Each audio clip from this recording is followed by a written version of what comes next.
Udah kelihatan lah.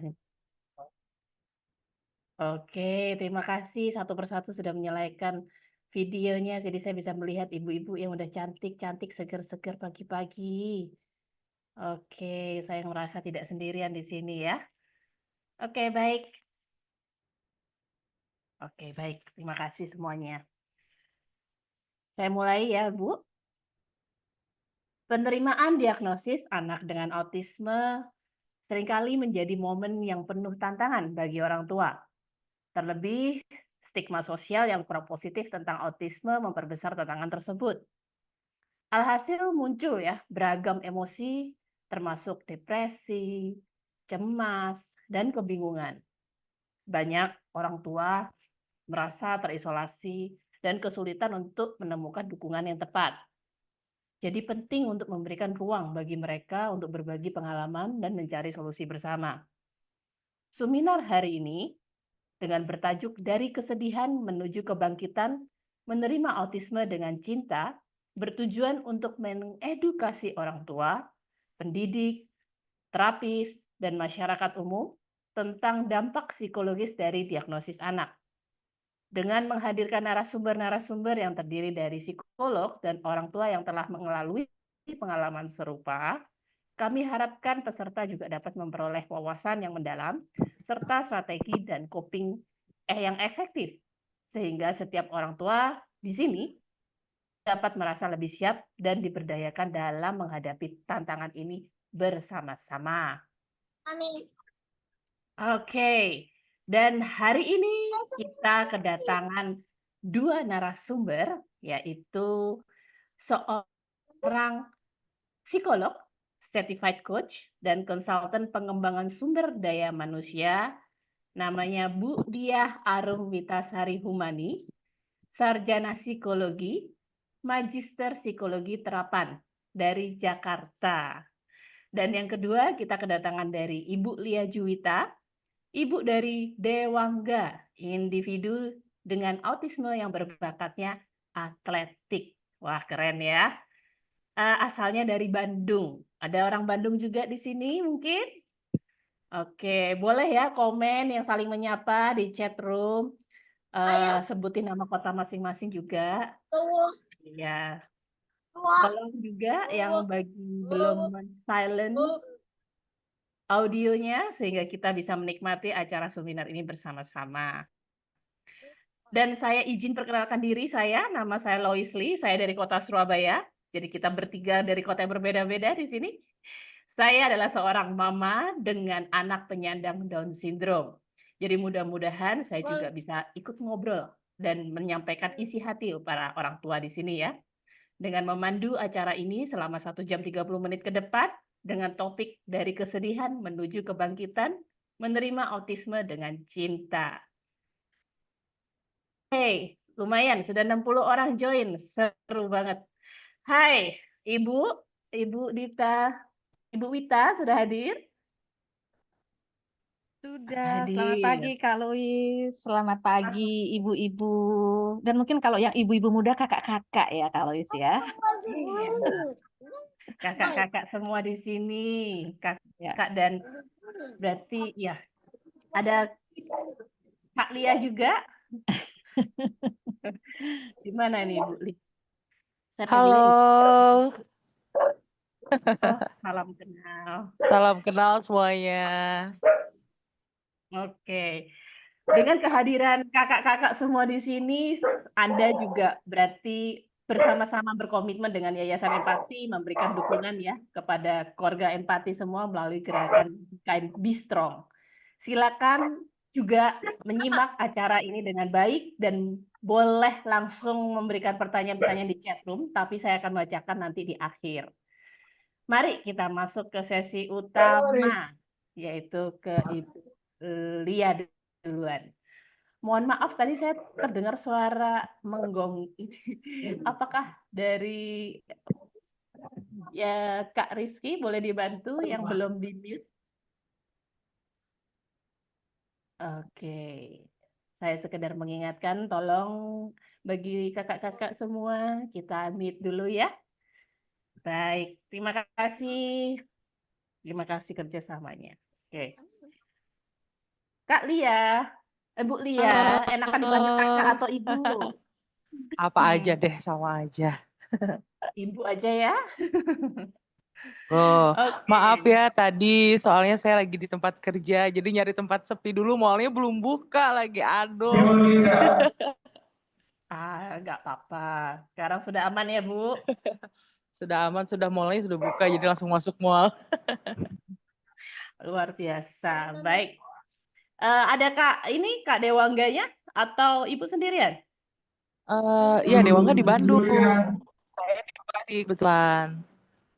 Biasanya sih kalau saya lagi ada di Bandung, Dewangga suka ada. Kebetulan Dewangganya sekarang lagi latihan kalau pagi-pagi juga. Karena dia lagi mau ada persiapan untuk pesoda.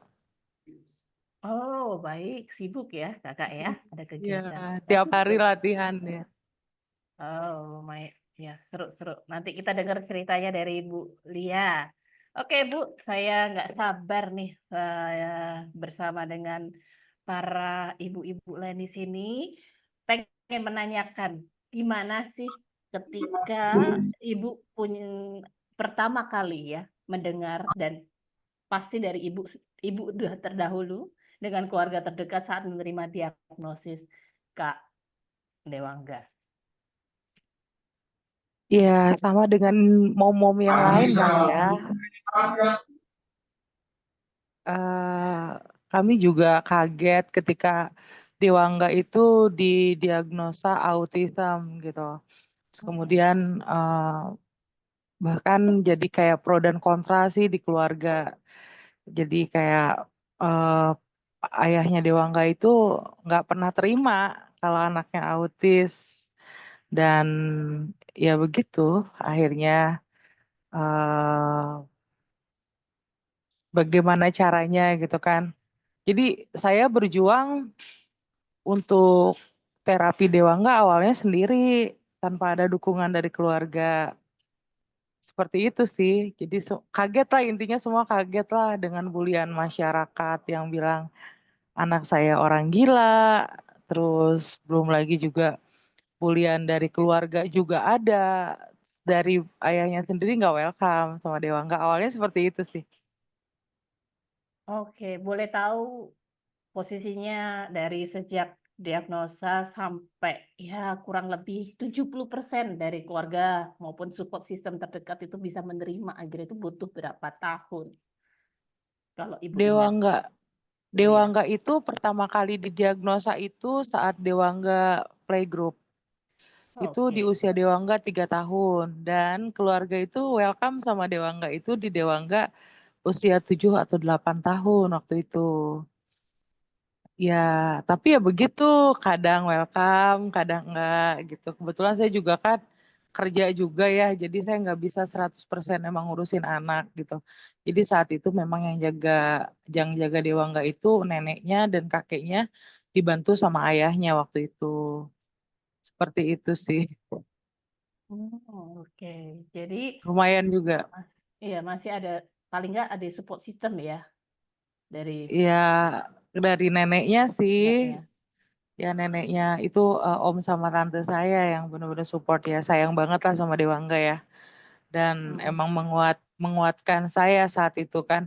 Sudahlah katanya, udah nggak usah mikirin apa-apa, kamu fokus aja kerja gitu karena anak ini butuh terapi gitu. Pertama kali yang ada bahasa terapi itu dari tante saya.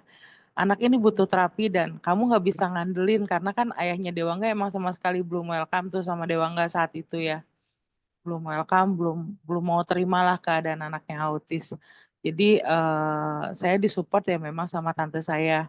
Kamu pergi aja kerja, biarin Dewangga sama Bibi gitu kan, sama si Om. Ya udah saya di Karawang waktu itu ya. Saya lagi ada proyek di Karawang, lagi bikin restoran saat itu. Saya kerja di sana, terus ya bener-bener yang pulang itu ya tiap Dewangga terapi saya pulang gitu. Tiap Dewangga terapi saya pulang. Zaman dulu itu terapi nggak kayak sekarang ya. Kalau sekarang itu terapi enak ya. Ada BPJS. Bener atau bener? Zaman dulu tuh nggak ada BPJS dan support system dari komunitas juga nggak ada gitu, karena saat itu saya belum nemuin kayak sekarang enak ada yayasan empati gitu kan, terus kemudian juga ada yayasan-yayasan autism yang lain ya. Kalau saat itu saya nyari-nyari tuh nggak nemu gitu. Dan akhirnya saya cuman bolak-balik ke dokter perkembangan anak, kemudian juga di-offer ke psikolog anak, kemudian juga lari ke tempat terapi seperti itu. Dan saat itu dari pertama kali Dewangga pertama kali itu per bulan itu mengeluarkan uang 7 juta. Dan bayangin saya yang perempuan harus mengejar uang segitu gitu. Tapi saya yakin dan nggak tahu ya ada keyakinan di diri saya itu waktu itu ya segala sesuatu yang terjadi di depan itu tergantung dari keyakinan saya gitu dan saya yakin anak saya itu bisa gitu bisa sembuh waktu itu ya bisa normal seperti anak lain gitu. Nah Dewangga tiap itu baru baru baru masalah terapi ya belum lagi ketika Dewangga sudah mulai memecahkan kaca tetangga terus lempar batu genteng apa terus tukang baksonya lah dijatuhin gerobaknya dan itu uang itu memang mengalir begitu saja dan saya harus cari uang dari mana tapi nggak tahu ya kalau baik ya saat itu memang yang saya salut itu ya setiap kali saya butuh uang tuh ada gitu saya tidak pernah dipersulit untuk soal materi ketika Dewangga butuh ada gitu. Dari mana? Entahlah itu saya tiba-tiba dapat side job gambar, entah itu saya dapat side job apa gitu tiba-tiba kayak ada aja gitu. Li, gue udah transfer tuh katanya tolong bikinin gambar dong gitu. Atau Li, gue udah transfer nih paling bikinin ini apa kek gitu. Ya ada gitu ya rezekinya kali ya. Saya waktu itu memang nggak tahu saya harus bercerita sama siapa karena waktu itu ayahnya Dewangga itu belum welcome tentang keadaan anaknya yang sebegitunya gitu kan. Terus saya harus minta bantuan siapa saat itu memang benar-benar berdiri sendiri gitu loh. Dan kayak saudara juga kan paling cuman menguatkan dalam arti kata menguatkan hanya menguatkan dari omongan tapi kalau misalnya dari materi nggak bisa. Saya juga cuman ya siapa sih yang tega gitu ninggalin anak sendiri gitu kan di rumah. Tapi saya harus bisa. Akhirnya berjalan dengan waktu alhamdulillah lah Allah ngelancarin rezeki saya dan Dewangga bisa terapi. Dewangga itu pertama kali itu dipegang sama Profesor Purboyo. Terus kemudian sebelum ada BPJS saat itu kan. Dan kemudian akhirnya terapi dulu di Hermina. Terus karena saya nggak sanggup untuk terapi di rumah sakit internasional saat itu karena terlalu mahal akhirnya di Hermina dan itu terapinya itu seminggu tuh 3 kali saya terus jalanin sampai suatu ketika tuh Dewangga usia 8 tahun itu saya nyari sekolah Dewangga tuh kelas 1 SD itu usia 8 tahun saya nyari sekolah tuh dari usia Dewangga 7 tahun itu nggak ketemu jadi ke SLB pun ditolak gitu kan. Kemudian saya lari ke inklusi pun juga ditolak. Saya harus kemana? Akhirnya saya ngobrol ke dinas pendidikan dan akhirnya ditunjuklah ada SD Negeri Tunas Harapan. Saya masuk ke SD Negeri Tunas Harapan ya alhamdulillah menerima Dewangga dengan usia yang sudah 8 tahun. Terus Dewangga dididik saat itu. Nah di usia 9 tahun awal mula masuk itu Dewangga belum welcome sama lingkungan sekitar karena memang kecenderungan anak autis itu dia lebih mandiri dan punya dunia sendiri dia tidak mau berbaur dengan teman-temannya terus Dewangga juga memang lebih kayak takut gitu kalau ada orang yang seusianya gitu kan jadi takut gimana lah dan dia juga suka ngamuk-ngamuk dan dia nggak bisa diem gitu loh jadi belajarnya itu ya memang keliling-keliling di lapangan, di mana ya emang bagus sekali ya sekolah inklusinya Dewangga itu. Dia itu memang ada satu helper waktu itu. Dia keliling-keliling bantuin Dewangga lah. Sampai suatu ketika itu ada event kayak O2SN ya waktu dulu ya. Nah, untuk SD, untuk anak-anak SD. Terus udah gitu Mama Dewangga katanya, mau nggak dicobain ini si Dewangga kan nggak mau diem nih katanya ADHD. Gimana kalau misalkan dicoba dimasukin les lari gitu kan. Oh boleh Bu, yang terbaik aja buat anak saya gitu kan. Dan akhirnya Dewangga itu ketemulah sama yang namanya Humaniora Indonesia gitu kan. Pak Hanu yang sampai dengan detik ini beliau juga yang menjadi coach Dewangga dan tidak pernah ganti sampai dengan detik ini dari Dewangga kecil. Nah, di luar dari perkiraan ya, dipikir namanya juga event baru. Dia dapat perunggu gitu waktu itu. Oh ya Dewangga dapat perunggu gitu kan. Berarti memang mungkin fashionnya dari situ gitu loh. Nah, dari situ saya terus gali terus kan. Coba-coba olahraga yang lain gitu kan. Karena dulu kan ayahnya pembasket. Saya juga sama basket juga kan dulunya waktu zaman muda lah. Kenapa nggak dimasukin ke Panasio Indosintek Junior? Dimasukin ke situ. Ya memang fashionnya bukan di situ. Terus ke sekolah sepak bola juga. Kemudian masukin juga ke sekolah lari, ke sekolah musik juga, biola, kayak gitu kan. Terus Dewangga ternyata tidak di situ. Dan di usianya Dewangga itu tuh udah dapat ya 9 tahun, 10, mau ke 10 tahun. Itu sudah dapat medali perunggu untuk tingkat kota di O2SN. Nah, setelah itu Dewangga mulai ikutan ekstrakurikuler di sekolah gitu kan. Nah, di sekolah itu ternyata diarahkan oleh gurunya untuk anak autis cobain di Jimbe. Dewangga kan tenaganya kuat. Nah, akhirnya mau nggak mau ya udahlah gitu kan. Nah, Dewangga di Jimbe juga dapat prestasi ternyata dia jago main Jimbe gitu kan. Dan emosinya keluar gitu. Terus udah gitu karena keterbatasan materi ya saat itu ya. Saya rada-rada bandel juga gitu kan. Jadi si pihak dari dokter itu ya dari dokternya Dewangga itu memberikan obat gitu kan. Jujur saya nggak pernah beli karena saya nggak sanggup gitu. Saya nggak sanggup buat bayar. Saya bisa beli obat tapi untuk terapi anak saya gimana gitu kan. Karena ayahnya Dewangga belum welcome dan ayahnya Dewangga itu paham dan mau terima Dewangga itu setelah Dewangga menang di ASEAN Autism Game. Bahkan ASEAN Autism Game juga benar-benar saya pribadi yang emang berusaha sekuat tenaga emang gimana caranya anak saya bisa ikut gitu karena waktu itu kan autis ini belum tergabung di Soina Indonesia gitu ya zaman dulu ya. Yes. Jadi masih independen kan yang autis itu jadi apa-apa tuh memang mengeluarkan uang sendiri dibantu dari Pak Hanu, link dari Pak Hanu akhirnya kami bisa ikut. Saya bilang insya Allah lah Pak ada gerak rezekinya buat Dewangga. Ya ternyata memang Allah baik ya sama saya dan ternyata doa saya selalu terkabul gitu kalau untuk Dewangga. Akhirnya ya alhamdulillah saya dapat di ASEAN Autism Game gitu. Maksudnya bisa mengikuti saat itu gitu dengan biaya nggak cuma dikit gitu kan. Nah, itu berdua sama mamanya Fikri. Nah, waktu itu Dewangga memang dekat sama ayahnya tapi karena memang satu rumah gitu. Karena kalau saya kan memang di Karawang waktu itu ya.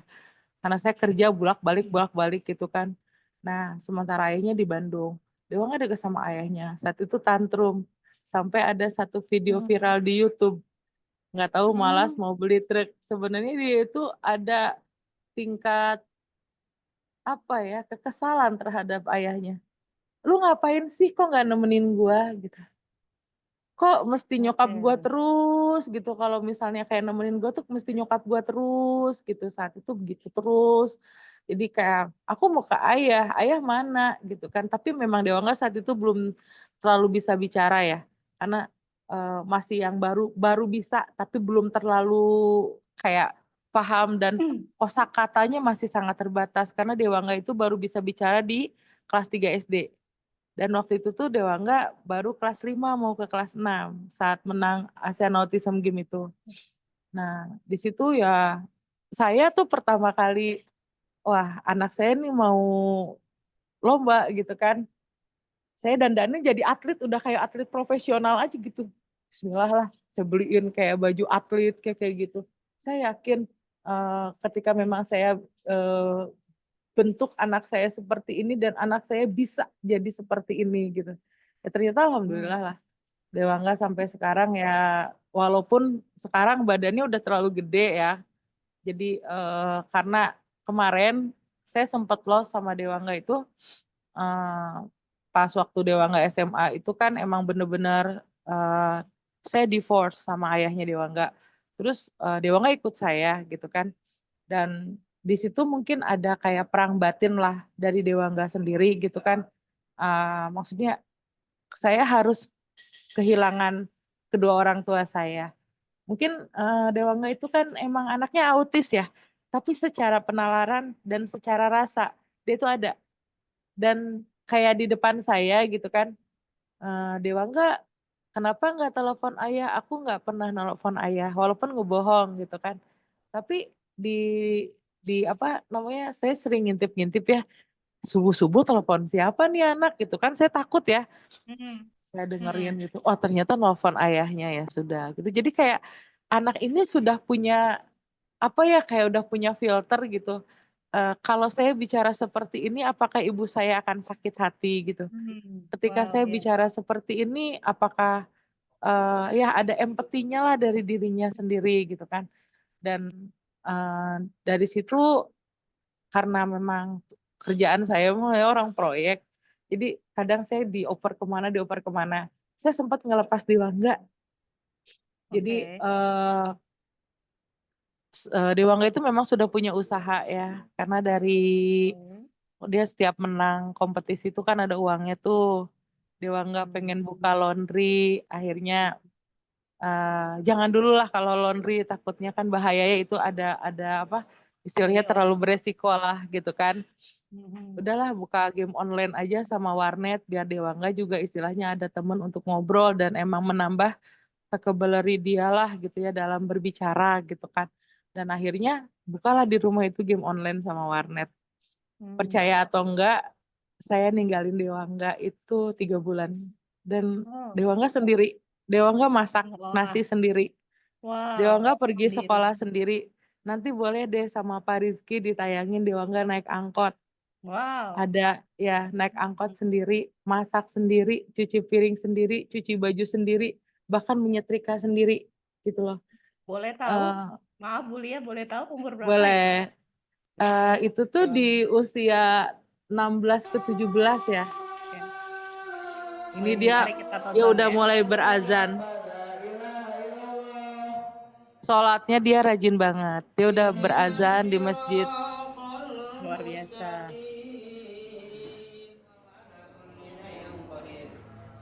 Nanti ada yang diangkot.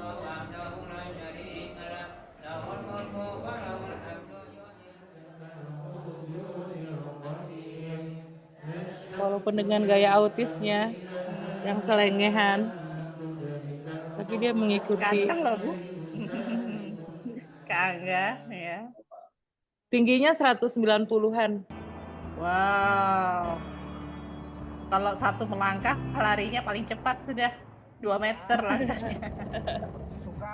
Ini naik angkot. Baik lagi ya kan. Dia itu jalan kaki dari rumah ke angkot itu tuh 1 kilo tiap hari. 1 kilo, oke. Ya. Dari kecil nggak pernah nyasar Bu, hilang gitu. Sering, tapi kan saya percaya gitu kan. Anak autis itu dia akan kembali ke tempat pertama di mana kita pisah. Kalau nyari anak, jangan jauh-jauh, tungguin aja di tempat hilang. Pasti balik lagi. Dia kesiapan belajarnya kelas. Oke, wow. Oke, saya cut dulu di sini, Bu Lia. Kalau dengerin ceritanya Bu Lia ini luar biasa. Saya yakin kalau boleh tahu Kak Dewangga ini berarti umur berapa posisi hari ini kira-kira? Sekarang ini dia 18 mau 19 tahun. Oke, jadi sudah 18-19 tahun. Udah tinggal sendiri sekarang. Udah Oke. tinggal sendiri dan saya di Bekasi, Dewangga di Bandung. Oh, Udah bisa manage wow. uang walaupun sering hilang, tapi ya saya percaya suatu saat kamu pasti bisa. Jadi Dewangga itu sekarang udah bisa hidup benar-benar mandiri yang tidak sama sekali tidak didampingi oleh orang tua. masak Oke. udah, maksudnya masak nasi ya, kalau lauk-lauknya dia beli. Udah semuanya udah serba sendiri. Jadi Oke. jadi Jadi, saya sih cuman mau titip pesan ke super mom dan super dad yang ada di sini semuanya. Percaya kalau anak spesial kita ini sebenarnya luar biasa. Berikanlah mereka ini kepercayaan. Untuk awal pasti akan canggung gitu kan, maksudnya yakin nggak sih kita nggak bakal percaya kalau mereka bisa. Dan kalau misalnya memang kayak dia naik angkot gitu kan, ya naik angkot aja, nggak usah diikutin dari belakang, nggak usah, biarin aja. Dan anak itu justru berlatih untuk dia benar-benar istilahnya daya nalarnya. Sementara kalau misalkan tahu ya IQ Dewangga itu cuma 46 apa 45 gitu. Tapi ya Dewangga itu dia akhirnya kan bisa googling, tapi dia bisa baca.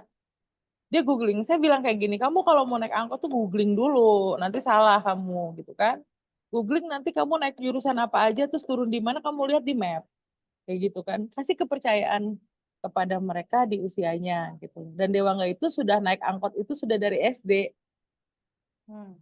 Ya, terus jadi kayak Ibu, kecelakaan, kayak dipukul orang, udah biasa, nggak apa-apa. Jangan terlalu kita yang gimana gitu enggak. Kenapa Kak? Aku dipukul kayak gitu kan, nggak apa-apa. Lain kali jangan dekat sama orang itu ya. Ya, lebih hati-hati ya kalau diangkot misalnya gitu. Saya nggak pernah kayak manjain walaupun anak oke. saya anak autis. Jadi Jadikan Bu saya benar-benar Lia, kayak orang biasa. Gimana? Halo? jadi Bu Lia ini dari kecil, dari Dewangga terdiagnosis pada waktu umur sekitar 3 tahun tadi. Selama 5 tahun tersebut sampai semua keluarga juga menerima ya di umur 7 sampai 8 tahun itu Ibu sendiri merasa sudah bisa menerima gitu aja langsung dan langsung punya titik balik begitu untuk oke, I wanna do this, saya harus begini begini begini. Itu memang naturalis seperti itu atau ada sempat ngerasa terisolasi, depresi, lewatin itu nggak Bu? Iya ngelewatin lah, kayak udah kiamat aja gitu kan, udah kayak kiamat aja Oke. gitu.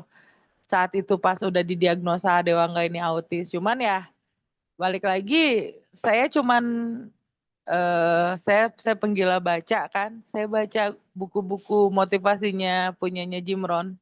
Segala sesuatu yang terjadi di depan itu tergantung dari belief saya, tergantung dari keyakinan saya. Sampai dengan saat ini itu yang saya pegang. Dan saya merubah diri saya gitu loh. Dan saya yakin anak saya menjadi anak yang luar biasa walaupun dengan keterbatasan saya. Saya bukan orang kaya sama kayak orang lain kan dikasih anak autis tapi orang kaya. Suaminya juga mau support, terus enak kerjanya juga enak gimana. Nah, sementara saya itu saya cuma orang biasa aja, tapi saya yakin gitu. Ketika memang Dewa nggak butuh uang dan saya punya apa ada gitu. Dari situ emang kayak saya tuh justru dapat motivasi yang luar biasa itu dari buku ya. Gitu. Dari Bukan buku. ya, bukan dari apa? Bukan dari Orang lain, orang lain, keluarga atau nggak teman ada atau karena dulu dari buku, seperti Ibu tadi mention ya, tidak ada komunitas seperti ini ya zaman nggak dulu ada. kala. Ya, jadi Pertama kali saya masuk tuh ya, Humaniora Indonesia. Dan itu juga dia bangga orang pertama di situ. mungkin ada Pak Hanu di sini ikut seminar seminar ini, Pak Hanu coachnya Kak Dewa kan? Nggak Kayaknya ada. enggak deh. Nggak. Saya Oke. belum share soalnya tadi Itu saya di proyek jadi oke, oke. Nggak ini apa-apa. banget. Menurut saya peran penting juga ya, selain Ibu Lia tadi, nama-nama yang diceritakan itu yang saya ingat ya Pak Hanu, coach yang dari kecil Ya, sampai hari ini mendidiknya ya, dan Bapak menemukan itu bapaknya talentanya Dewangga. apa? Bapaknya Oh, Dewangga di apa istilahnya apa penanggung jawab untuk di atletiknya gitu. Jadi kayak bapaknya dia aja gitu. Dia kayak punya bapak tuh Pak Hanu gitu. Apa-apa Pak Hanu, apa-apa Pak Hanu gitu. Saya juga oke. salut lah orang baik ya sama sama istrinya Pak Hanu juga baik juga gitu kan. Jadi Ya sebenarnya dukungannya paling nggak cuman solid beliau ya. paling keren tuh emang dari Pak Hanu lah. Saya nggak mungkin lupa lah gitu kan.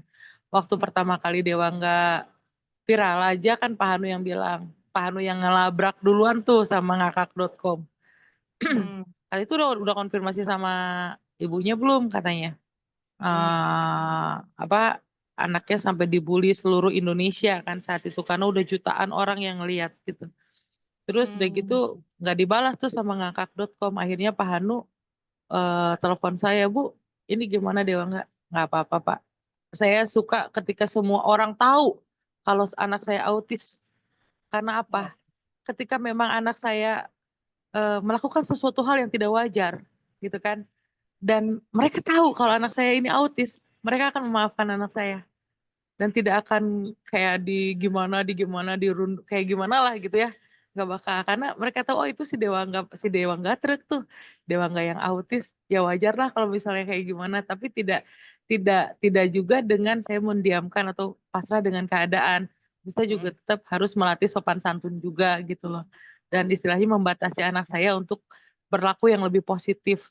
Justru saya di situ ngerasa kayak viralnya anak saya ini, saya memberitahukan ke semua orang kalau anak saya autis. Saya tidak pernah malu sama anak saya autis. Sampai sekarang pun Keren. anak saya autis, ya anak saya autis, kenapa? Tapi anak saya lebih baik dari anak kamu.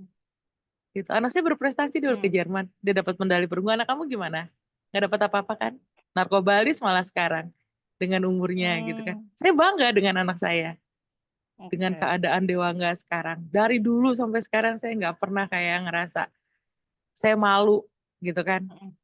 Dewangga tuh kemana-mana pun saya bawa, sampai kerja aja kalau misalnya emang di area Bandung, saya pasti bakal bawa anak saya.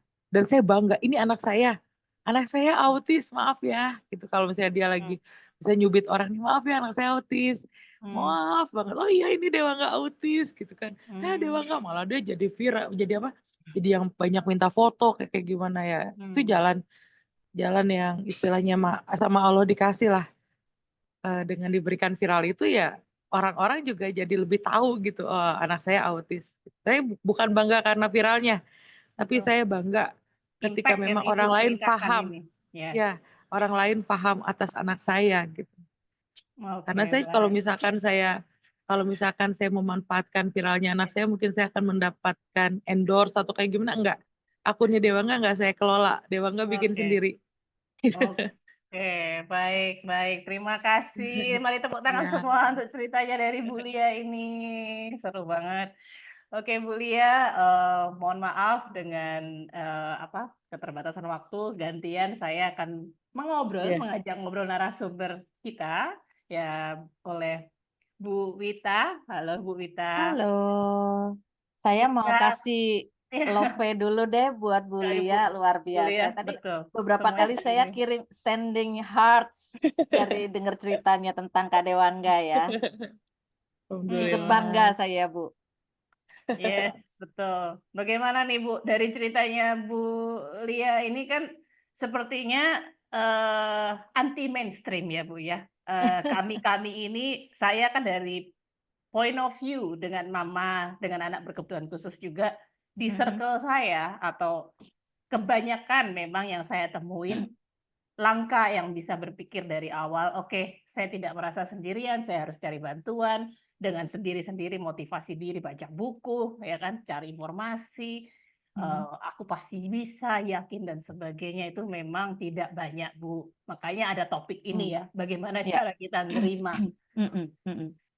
Sampai saya tadi bingung mau nanya Bu Lia, nggak merasa sendirian, rasanya ya dia merasa sendirian pasti pernah, tapi dia sudah tahu caranya. Jadi saya mau bertanya dari sisi kebanyakan masyarakat kita dan orang tua yang mengalami seperti saya dan mungkin Bu Lia, bagaimana pendapat Bu Wita, bagaimana tipe-tipe orang tua yang masih ya menyangkali diri dan kita masih tawar-menawar, kok gini sih, nggak mungkin diagnosanya autisme, nggak mungkin anak saya global delay, ini kalau anak saya global delay syndrome. Dan ini jujur bisa membuat kita itu stres dan pasti mempengaruhi kesehatan mental kita. Gimana ya Bu ya untuk menanggapi perasaan-perasaan ini? Oke, terima kasih nih Kak Lois pertanyaannya. Assalamualaikum warahmatullahi wabarakatuh. Salam sejahtera ya buat orang tua atau pemerhati anak berkebutuhan khusus yang ada di ruangan ini. Nah, eh, kalau ditanya secara umum seperti apa, mungkin saya sedikit akan memberikan konsep ya. Kan harus berimbang nih ya, yang tadi praktek Bu Lia, yang kalau di sini agak sedikit mungkin scientific background-nya. Jadi, ketika kita menerima berita apakah anak kita didiagnosa dengan pertumbuhan yang tidak sesuai dengan ekspektasi kita, kan gitu ya. Kalau kita waktu melahirkan, semoga ibu dan anaknya sehat, menjadi anak yang berbakti, anak yang tumbuh, semuanya doanya baik-baik gitu ya. Dan kita punya standar yang udah oke, anak saya sehat menurut kita. Jadi kita udah punya ekspektasi tuh, anak saya nanti begini-gini punya cita-cita seperti ini. Jadi kita udah punya imajinasi bagaimana menciptakan atau mendapatkan gitu ya, mendidik anak yang sesuai dengan standar kita. Nah, tiba-tiba ada tahap-tahap perkembangan yang kemudian dilihat kok tidak seperti harapan. Mulai kan ada ekspektasi dengan kenyataan nih mulai terjadi. Nah, tentu kalau ada ekspektasi yang tidak sesuai harapan pasti akan goyah nih. Siapapun. Ya kita lah pengen makan siang mau makan ayam yang ayamnya nggak ada, adanya tempe misalnya gitu ya. Tapi kan kita pengen makan sesuai yang kita harapkan. Ini sama. Nah, menurut Elizabeth Kubler-Ross ini satu teori yang sudah cukup lama ya. Dia itu seorang psikiater, orang Amerika campuran Amerika Swiss gitu ya. Dia menulis buku tentang The Five Stages of Grief. Jadi ketika orang menerima berita atau mendapatkan satu kejadian yang tidak sesuai dengan harapannya, itu pasti yang pertama kali adalah denial atau menyangkal. Masa sih begini? Masa sih anak saya didiagnosis autism? Itu pasti questioning, mempertanyakan selalu. Nah, si Elizabeth lah ya, Elizabeth Kubler-Ross ini, dia menyampaikan untuk sampai seseorang bisa menerima, itu memang ada proses. Prosesnya ada di dalam diri orangnya. Jadi dari pertama menyangkal atau denial, kemudian ada yang namanya anger, marah. Marah, kesal, kenapa sih? Ini diagnosanya dokternya salah kali nih. Gitu ya. Oh, cari second opinion nih, kata ini nggak apa-apa gitu ya. Nah, berlanjut namanya tawar-menawar, bargaining. Iya nggak ya? Ini ya kalau kali ini nih kalau sudah bicara bargaining itu kan ini ya antara iya dan enggak. Coba ya kalau dulu saya waktu hamil begini-begini. Coba ya kalau dulu suami saya atau orang tua saya tidak. Jadi udah mulai gitu ngada-ngada gitu ya. Bahasa sekarang ngadi-ngadi gitu ya. Pikiran ini kan prosesnya terjadi dalam diri seseorang nih. Kemudian ada fase namanya depresi. Udah. Nah, setelah itu titik terendah ini barulah dia masuk kepada acceptance atau penerimaan. Jadi dari penolakan, denial itu apa ya? Kayak nggak menerima kenyataan lah gitu. Sampai acceptance itu memang ada prosesnya. Tapi nggak berarti kalau anger terus bargaining depression tuh ini, tapi bisa bercampur aduk. Jadi antara denial sisi sini sama acceptance penerimaan ini kayak bisa ruwet di tengah gitu. Bisa marah, bisa nolak, bisa depres gitu ya. Bentuk perilakunya macam-macam ya. Ini kan proses di dalam psikis mental seseorang ya. Tapi behaviornya bisa macam-macam. Ada yang marah-marah, ada yang udah deh nggak mau ngurusin deh, biar aja dia sama ini gitu ya. Ada juga yang oke, saya cari tahu.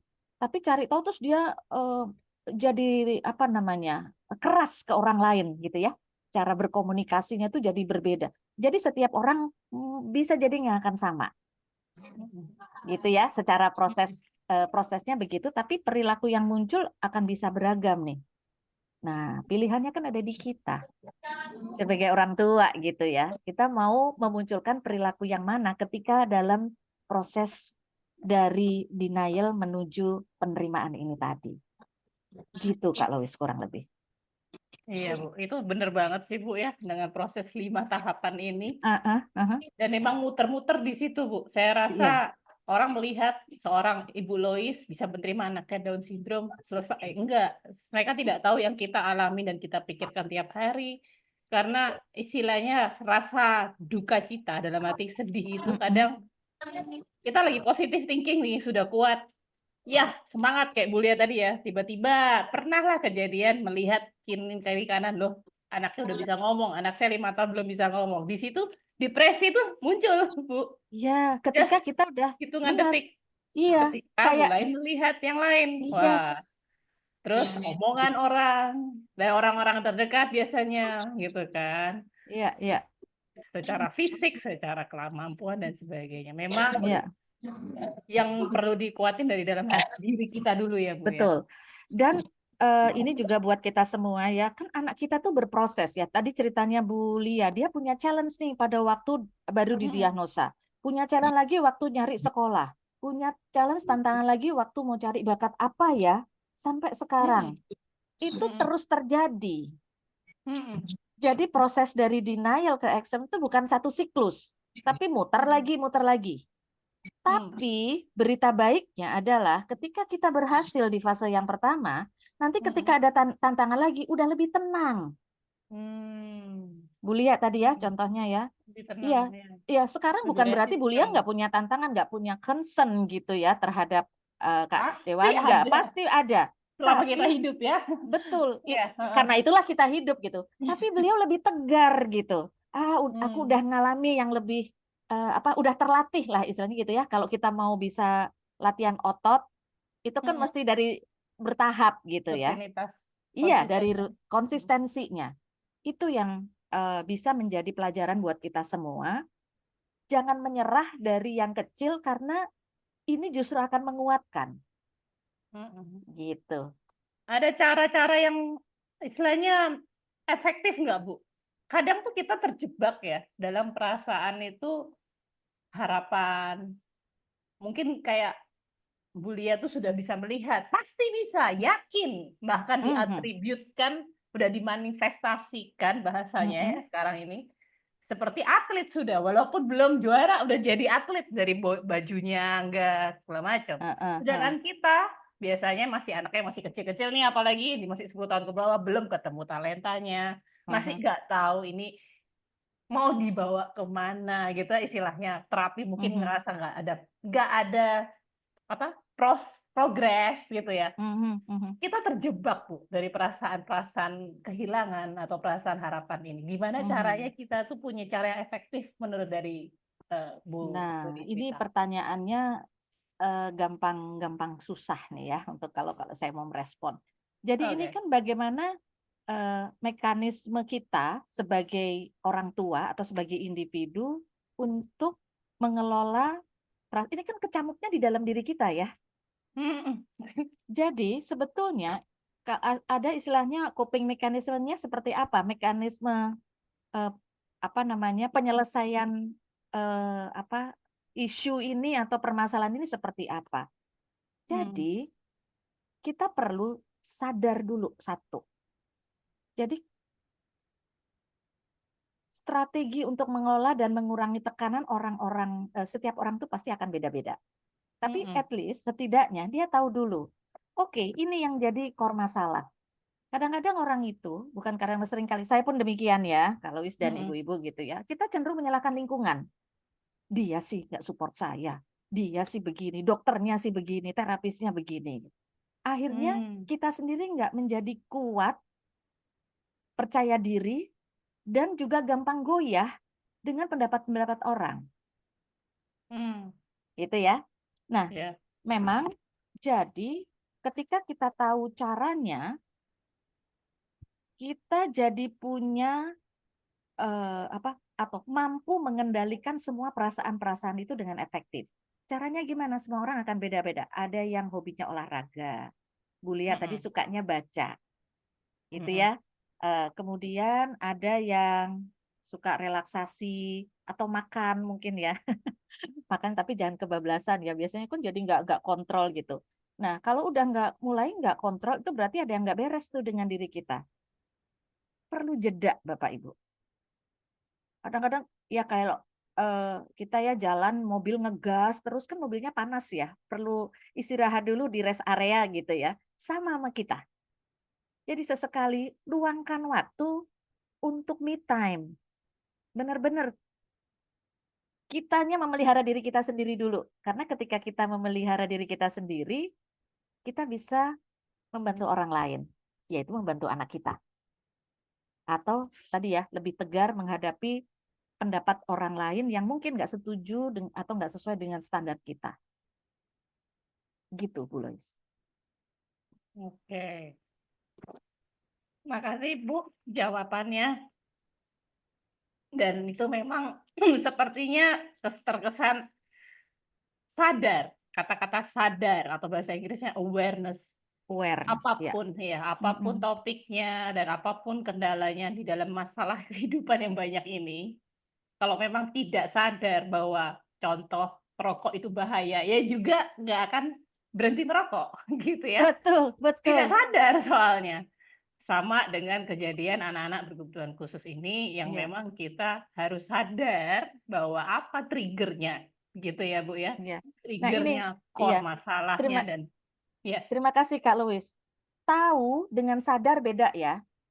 Oke. Kayak tadi ya, saya tahu merokok itu nggak bagus buat saya, tapi dia nggak sadar untuk gitu. Sadarnya bukan sadar ini, tapi awareness ya, lebih dalam. Sama, saya tahu kalau punya anak otis saya harus begini, ada checklistnya gitu ya. Saya harus ini, tapi berkesadaran bahwa saya dengan kondisi ini, gimana saya akan menjaga emosi saya? Gimana saya akan menjaga energi saya? Gimana saya untuk bisa tetap punya positif apa namanya positif mind itu apa pemikiran positif? Itu yang apa ya perlu Butuh latihan, butuh latihan tuh. meditasi, doa dan Doa, positif meditasi. Iya, circle. positif circle, betul, betul. Makanya Yes, betul. datang di sesi-sesi yang saling menguatkan seperti ini bisa ini ya membuat kita yakin dan lebih percaya diri tuh kan Bu lihat pede banget gitu ya. Udah Iya. yakin gitu ya dengan apa yang ada di pemikiran saya untuk Anandanya gitu. Baik, baik. Bu. Kira-kira Bu, ada lagi nggak langkah-langkah yang dapat diambil oleh orang tua untuk perlahan-lahan menerima diagnosis anak ini tanpa takut dengan stigma? Oke. Stigma itu kan dari luar ya, dari lingkungan. Sementara ini yang kita ingin bangun adalah bahwa kita sebagai orang tua itu berdaya. Berdaya itu bukan hanya finansial ya. Saya juga belajar banyak dari Bu Lia tadi. Biaya dokter, biaya terapi itu anak-anak berkebutuhan khusus tuh bisa 3 kali lipat lebih banyak dari anak-anak tipikal gitu ya. Cari Yes. sekolahnya, usaha kita untuk cari. Jadi mungkin yang boleh saya sampaikan begini nih Kak Louis dan para orang tua yang ada di sini. Pahami bahwa penerimaan itu adalah proses. Jadi bukan sekali, oh ya, tapi berproses seperti tadi gitu ya. Dari acceptance, dari denial sampai acceptance, itu proses yang berkelanjutan. Ini yang membuat menurut saya ya, dari pengalaman saya dan juga ketemu dengan para orang tua anak dengan berkebutuhan khusus atau autism ini yang membuat mereka menjadi bijak. Itu mahal sekali ya nilainya. Kemudian Yes. kita perlu mengedukasi diri. Mengedukasi itu gini, kadang-kadang kita tuh banyak sekali dapat dari luar sehingga bingung anak saya maunya yang mana. Nah ini juga perlu kebijakan kita gitu ya, kebijaksanaan kita. Perlu melihat bisa jadi cocok buat Dewangga misalnya gitu ya, belum tentu cocok buat saya, tapi kita cukup bijak untuk mengambil apa yang baik, ya, memilah dan memilih gitu. Nah, memang yang berikutnya seperti Kak Lois tadi sampaikan, cari lingkungan yang suportif. Tadi itu kalau dari cerita Bu Lia, paman dan bibinya gitu ya, yang cukup peduli. Neneknya Ya, dan paman bibinya. bibinya Bu Lia ya, jadi neneknya Dewangga ya, nenek tantenya. Itu yang suportif. Nah, nanti lingkungan akhirnya ketemu siapa tadi Pak, siapa Hanung ya. ketemu guru-guru yang bisa mensupport, ketemu orang baik, itu kayaknya tuh Yes, Tuhan itu pasti ketemukan. Tuhan Ya. itu sudah sediakan. Kadang-kadang kita aja nutup mata, padahal orang baiknya ada di depan mata kita gitu. Mm, Nah, Masih itu. ada orang baik kok. Kita harus berprasangka baik terus kepada Tuhan. Ya, ya Bu ya. Betul. Dan juga kita bisa mengubah narasi itu apa? Pemikiran itu. Mm-mm. Seringkali itu kan kita merasa menjadi korban ya. Korban dari Oh ya. keadaan. Nah, ini tolong kita harus switching nih, rubah. Oke, saya nggak mau jadi korban, tapi saya yang mau mengendalikan kehidupan saya. Mindset Mm-mm. lagi itu, Bu Lois. Itu salah satu tips yang mungkin bisa membantu. Dan satu lagi, setelah kita ada di posisi itu, kita harus menjadi advokasi. Advokasi itu apa ya? Peran aktif di kayak Bu Lia kebetulan mungkin punya channel sosmed ya buat ini, tapi mengedukasi lingkungan gitu loh, dengan pengetahuan kita tuh jadi penting juga. Kita Setuju Bu. ya membagikan karena kita sudah baca, kita sudah tahu, pelan-pelan kita juga oke, anak saya autisme gitu ya. Emang kenapa gitu? Mohon maaf ya kalau seperti tadi ya contohnya Bu Lia ya. Jadi mohon maaf ini mungkin caranya tadi salah tapi ini maksudnya begini. Jadi kita juga mengedukasi lingkungan. Walaupun Itu termasuk. iya, edukasi bukan berarti yang gede terus membuat selalu seminar seperti enggak, dari lingkungan terkecil kita atau yang hari-hari kita bersinggungan atau berrelasi itu pun sangat bisa dimulai dari sana gitu kalau Ini termasuk salah satu teknik komunikasi ya Bu ya, yang betul bisa membantu orang tua jelasin situasi anak ya kepada berbagai pihak di berbagai kesempatan. Betul ya Bu ya. betul di mall, di minimarket gitu ya, udah dia aja yang kita kasih kesempatan untuk beli sendiri barangnya, bayar sendiri, kita misalnya belum tahu, supaya dia nggak salah kita awasin aja dari belakang gitu ya. Tapi setelah itu ya udah. Dan betul anak autis itu dia tahu pola kok. Iya. Saya Pola, betul. ya kalau anaknya hilang, tunggu aja di mana titik terakhir dia ketemu sama kita, dia akan kembali ke situ. Itu benar sih Bu Lia. Iya. Dan juga perlu diinformasi ya maksudnya diedukasi juga anaknya ya Bu ya. Oh betul, anaknya Nggak kalau serta-merta, takutnya yang pendengarnya di sini kan asumsinya semua anak autis bisa begitu, tapi enggak, pasti ada pengajaran edukasi dulu di kitanya. Setuju. Ya kan, Anak autis itu dia membaca pola. Jadi pola yang kita ajarkan atau yang kita biasakan ke dia itu akan tertanam. Jadi memang harus didampingi dulu sekali, 2 kali, lama-lama kita awasi dari jauh gitu ya. Memang harus sabar sih gitu ya, sampai akhirnya kita udah nunggu aja di titik itu gitu. Dan ada kepercayaan tadi, yakin. Iya, yakin. Oke. Ya untuk yakin itu kan perlu kitanya yang kuat ya Bu Lois dan Wah, Ibu itu Bapak saya ya. cuma komen, wah. Mungkin orang tua di sini juga. Mari ya, sela dulu, tahan nafas. Wah, itu Ya. jadi, iya. Makasih Bu. Nah, Sama-sama. pertanyaan yang saya juga mau tanyakan Bu, bagaimana kira-kira menyeimbangkan kesehatan mental kita nih sambil mendukung si Ananda, karena kebanyakan nih nggak usah anak berkebutuhan khusus Bu, kita punya anak aja menjadi seorang mama itu sudah pasti semuanya untuk kamu gitu ya, dunianya untuk anak. Nah, apalagi tanda kutip kita mempunyai anak yang spesial, kita rasanya udah deh,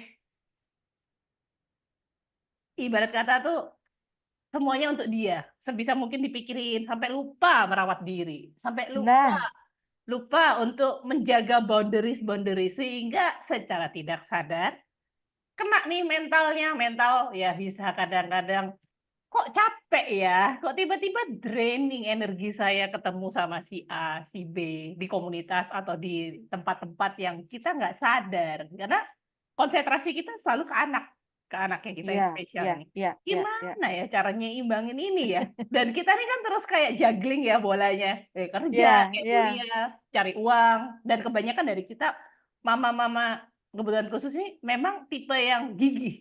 nggak mungkin Ya. bisa bersandar ngeleha-leha. Saya yakin itu.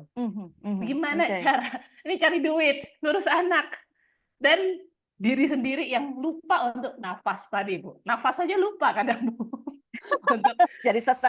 Benar kan, makanya jadi sesak dadanya gitu ya, iya, stres untuk gitu ya. Ya, ya. untuk sadar bahwa ini kita harus menghirup itu butuh teknik sebenarnya. Itu lupa juga. Ya, ya. Kalau Luis ini ya, ada satu ini hal yang saya sampaikan. Merawat kesehatan mental kita sebagai ibu atau sebagai orang tua bukan berarti kita egois loh. Justru ini bagian dari menjadi orang tua yang baik, yang efektif. Jadi itu memang harus disempatkan, di waktunya bukan disempatkan ya, dialokasikan justru. Jadi jangan, aduh nggak sempat ini, soalnya anak saya begini. Kenapa? Contoh ngapain, Bu? Ya, misalnya Sepele-sepele nih, dulu. nggak sempat mandi. Itu saya dulu. Sampai tak tulis mandi to-do Iya list kan, soalnya lupa. pagi-pagi gitu ya, siapin ini nggak sempat Ngurus yang mandi, lain. ngurusin Iya. yang lain gitu ya. Ya lebihnya nggak sempat dandan, nggak memperhatikan makan. Aduh, aku sampai belum sempat ini makan. Ibu Rafa Nggak, dari Bekasi, nggak sempat bener, nggak sempat sarapan. sarapan. Tahu-tahu udah pusing aja gitu ya. Di ini, aduh iya tadi lupa sarapan, lupa Apalagi kalau minum. anaknya lebih dari satu. Wow, Iya, udah deh. iya. Ternyata itu justru ini ya, membunuh perlahan gitu. Membunuh perlahan itu. Artinya secara bertahap kalau nggak kita sadari, kita akan terjebak dengan ini untukmu, untukmu, untukmu. Lah, untukku mana? Kan nggak bisa, itu harus balance. Balance itu bukan berarti 50% ya, tapi luangkan waktu, berikan waktu, alokasikan waktu untuk merawat kesehatan mental kita sendiri. Ya, lakukan apa yang kita suka, lakukan hal-hal yang membuat kita tetap berfungsi perannya sebagai manusia, nggak cuma sebagai ibu. Kan kita juga, kalau Bu Lia tadi kan juga sebagai orang yang bekerja di luar ketemu dengan kliennya, ya, dengan atasan atau dengan rekan kerja, itu kan juga butuh energi kita ke sana. Lah, kalau kita nggak sempat, itu energi kita habis. Tadi kita sempat ngobrol ya, Kak Luis ya. Energi Energi itu kemana kita memfokuskan. Energi itu akan menuju kemana kita fokuskan. Kalau kita fokuskan pada saya harus nggak punya waktu, nggak sempat ini, ya udah energi kita akan ke sana, nggak punya waktu terus. Tapi kalau kita energinya ke arah yang positif, saya harus bisa melakukan ini, saya mau mandi dulu, mau dandan dulu, setelah itu ini gitu ya. Kalau kita sebagai orang tua, bangun lebih pagi mungkin ya, Bu ya. Kita sistematisnya untuk iya bisa jadi. Tapi kan ada yang bilang nggak bisa bangun lebih pagi karena energinya mikirnya nggak bisa bangun pagi. Tapi kalau saya mau bangun pagi supaya saya lebih banyak waktu untuk melakukan ABCD, itu energinya juga bangun pagi seger gitu. Gitu ya. Dan Nah, saat melakukan hal ini, bagaimana cara membunuh perasaan bersalah itu, mom's guilt. Itu kan mom's guilt menjadi topik umum lah untuk seseorang mama. Dikit-dikit kayak telepon sama teman, nggak usah kumpul-kumpul ya, Bu ya. Telepon sama teman atau ikut seminar seperti ini. Anaknya dititipin dulu di samping atau sama siapa. Ini merasa, aduh, merasa bersalah nih. 1 jam aku tinggalin untuk mendengarin seminar. Atau aku lagi mau makan bakso di sebelah gitu mungkin, Bu. Nah, gimana, Bu, memang harus menghadapi latihan ya, harus latihan. Kita tahu prioritasnya. Kadang-kadang kita mikirnya tuh short term, jangka pendek. Maksudnya membantu, tapi kita nggak memikirkan dampak jangka panjangnya. Kalau saya begini terus, dia nggak mandiri, misalnya gitu ya. Kasih aja kesempatan dia untuk jatuh dulu misalnya. Dia merasakan rasanya jatuh gitu ya istilahnya. Ini kan nggak hanya anak berkebutuhan khusus ya, anak-anak tipikal juga begitu. Tapi kita memberikan pemaknaan atas jatuh ini kepada si anak. Sakit ya, lain kali dia hati-hati. Gitu. Kayak misalnya Bu Lia tadi ya, udah biasa nih dipukulin. Yang penting kamu jangan bales.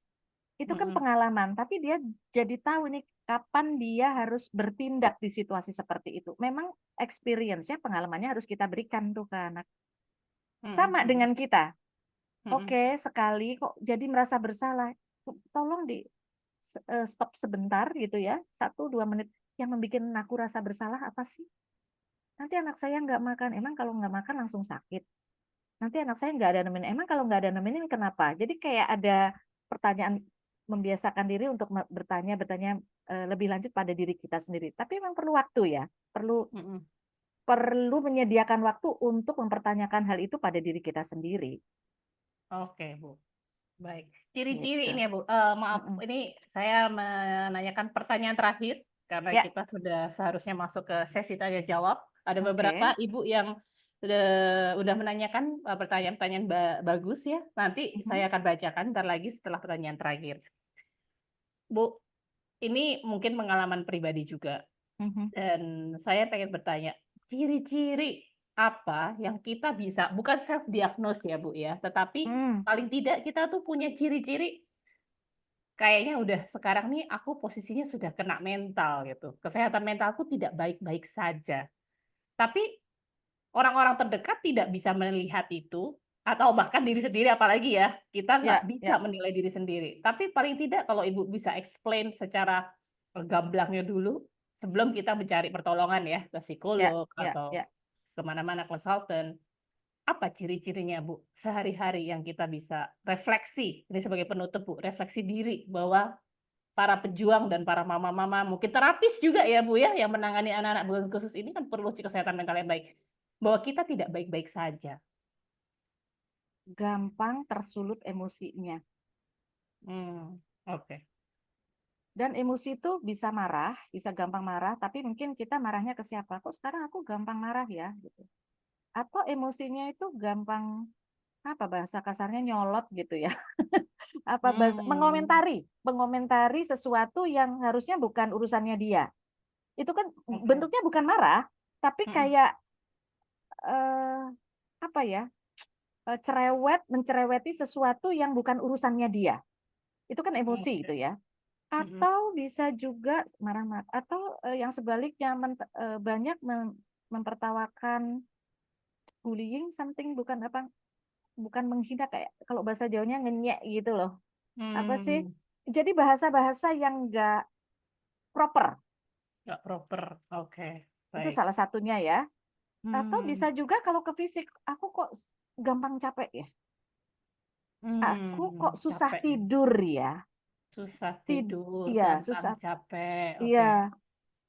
Dan konyolnya kita itu kalau susah tidur, mau berangkat tidur main HP dulu gitu ya. Padahal di HP itu justru ada sinar layarnya itu yang membuat kita jadi melek terus. Hmm, Jadi oke. memang tidur itu nggak bisa nunggu ngantuk. Tidur itu harus Hmm, di planning, oke. Good point, Bu.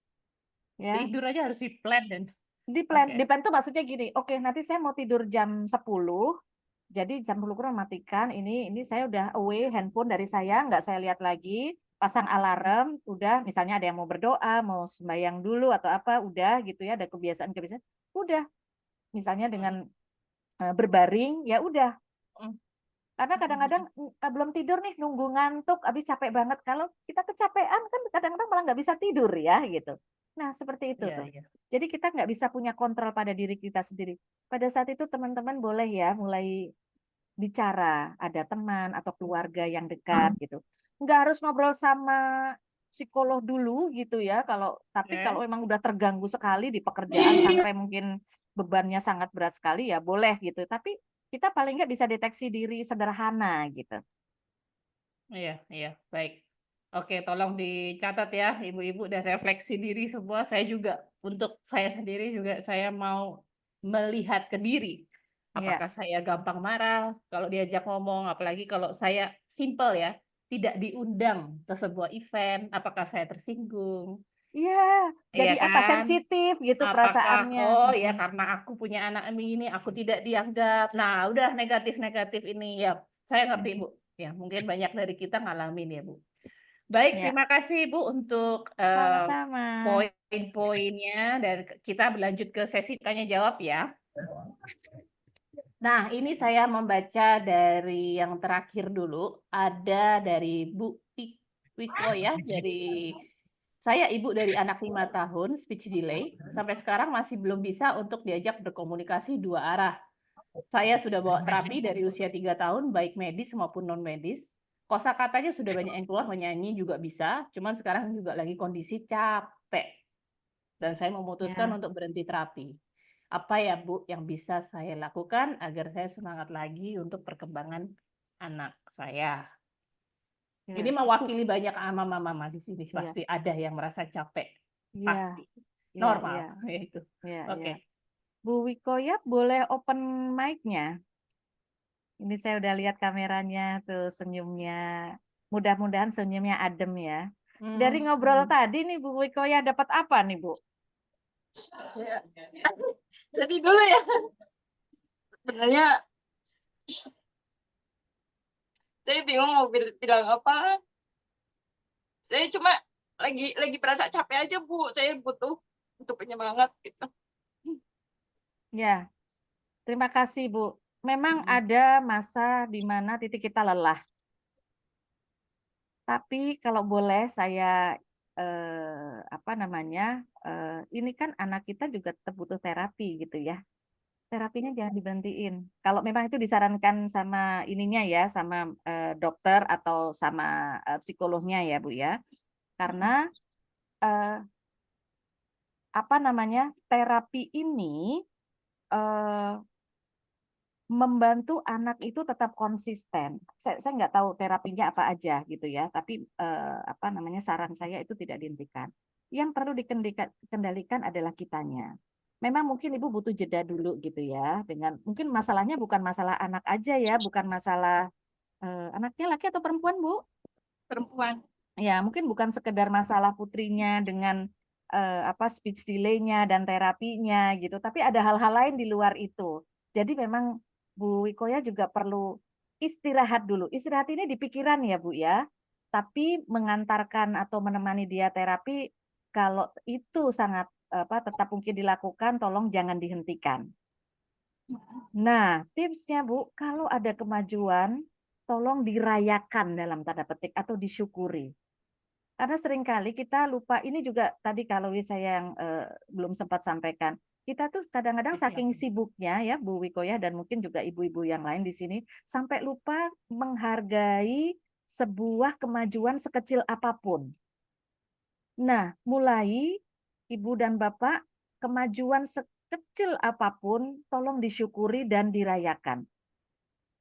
Gitu ya, dirayakan tuh nggak harus dengan pesta-pesta gitu, tapi alhamdulillah dia sudah begini. Kata-kata baik muncul dari kita sendiri itu menyemangati Bu Wiko ya. Ya, jadi merayakan hal-hal kecil, kemajuan kecil, jangan bandingkan dengan kemajuan orang lain. Kita kalau udah membandingkan dengan kemajuan anak lain, seperti tadi ya, jadi kayak aduh di luar udah di luar ekspektasi kita, jangan. Karena kita akan punya harapan yang berbeda anak ini dengan anak yang lainnya. Perbandingannya Bu adalah anak kita hari ini dengan anak kita hari kemarin. Hari ini harus lebih baik kan dari kemarin. Oh, ada progres lagi, itu disyukuri. Ya. Gitu Ibu, tolong dilihat positifnya ya Bu ya. Love you Ibu. Oke, mungkin Bu Lia mau menambahkan, Bu Lia, silakan. Halo, Ibu. kembali. Ya, gimana nih Bu? Pasti kan Ibu Saya juga pernah ngalamin ada di fase capek. juga. Ya. Gimana Bu kalau Bu Lia? Silakan menanggapi. Kalau ya, makasih. Kalau saya pernah juga di fase seperti itu. Saya lelah, anak saya kok nggak ada kemajuan gitu kan. Terus kok anak saya apa namanya begitu-begitu aja gitu. Sementara anak yang lain, wah udah pinter lah, udah bisa baca ya kan, udah bisa ngomong. Anak saya kan kelas 3 SD baru bisa ngomong ya. Nah, waktu itu udahlah kayak males lah gitu, udah biarin aja lah nggak usah diterapi gitu kan. Cuman ya itu kalau saya sih motivasi saya itu lebih banyak saya yang baca buku ya gitu, menguatkan saya, buku-buku motivasi, buku-buku psikologi gitu, kayak yang kayak kalau misalkan saya sekarang pasrah dengan keadaan saya sekarang, anak saya mau jadi apa? Berapa lagi sih umur saya, gitu kan? Berapa lagi sih umur saya? Kalau saya mati duluan, amit-amit ya, kalau misalnya anak saya belum bisa apa-apa, anak saya mau jadi apa? Itu yang selalu ada di kepala saya. Kalau bukan saya yang berusaha, siapa lagi? Nggak ada yang nggak mungkin di dunia ini. Saya udah rubah kata nggak mungkin itu jadi kata apa? Jadi kata saya pasti bisa, anak saya pasti bisa. Sama kayak anak orang lain. Cuman status aja lah autis. Ya Yes. alhamdulillah Dewangga udah bisa hidup sendiri. Semangat ya Bu ya. Oh saya gitu sih. Jadi berbalik pikir ketika memang saya down, saya sakit, saya capek. Saya bilang, kalau nggak saya siapa lagi? Mau ngarepin siapa lagi? Cuman bisa ya, cuman kita yang bisa. Kita yang bisa berjuang, kita yang capek nggak apa-apa lah, insya Allah. Percaya 40 kepala yang sayang sama anak kita itu surga. Saya percaya itu nggak apa-apa lah, ladang surga aja, ladang amal. Oh saya sih gitu ya. Maaf kalau bahasa saya mas simpel, tapi memang ya gitu yang ada di kepala saya itu gitu. Jadi ketika saya drop sampai saya pernah pendarahan abnormal juga ya waktu itu ya. Kok anak saya begini-begini aja gitu. Ya itu, kalau nggak saya siapa lagi? Betul. Ya harus saya gitu aja sih. Oke, segitu sih kalau ada. Oke. Kalau dari boleh menambahkan sedikit, kalau dari pengalaman saya juga, Bu, saya juga capek, Bu. Capeknya bukan ngurus anaknya ya, tapi posisinya ya itu lagi harapan, terjebak di harapan dan kenyataan. Harapan dan kenyataan tuh kayak bumi dan langit gitu ya, Bu ya, nggak terlihat gitu. Dengan benar-benar langkah iman kalau bahasa saya. Saya pernah di lingkungan saya ini bukan orang yang tipe memeluk, Bu. Jadi tidak ada yang pegang-pegang, bergandengan tangan, saya tidak pernah digandeng, apalagi dipeluk ya, gitu istilahnya. Bukan curhat di sini, bukan. Tapi saya cuma bercerita. Ketika perasaan capek itu, saya sampai pergi ke satu orang, yang ibu-ibu ini dengan punya anak penyandang autisme, ada di Bali. Pasti dari ibu-ibu juga salah satu followernya.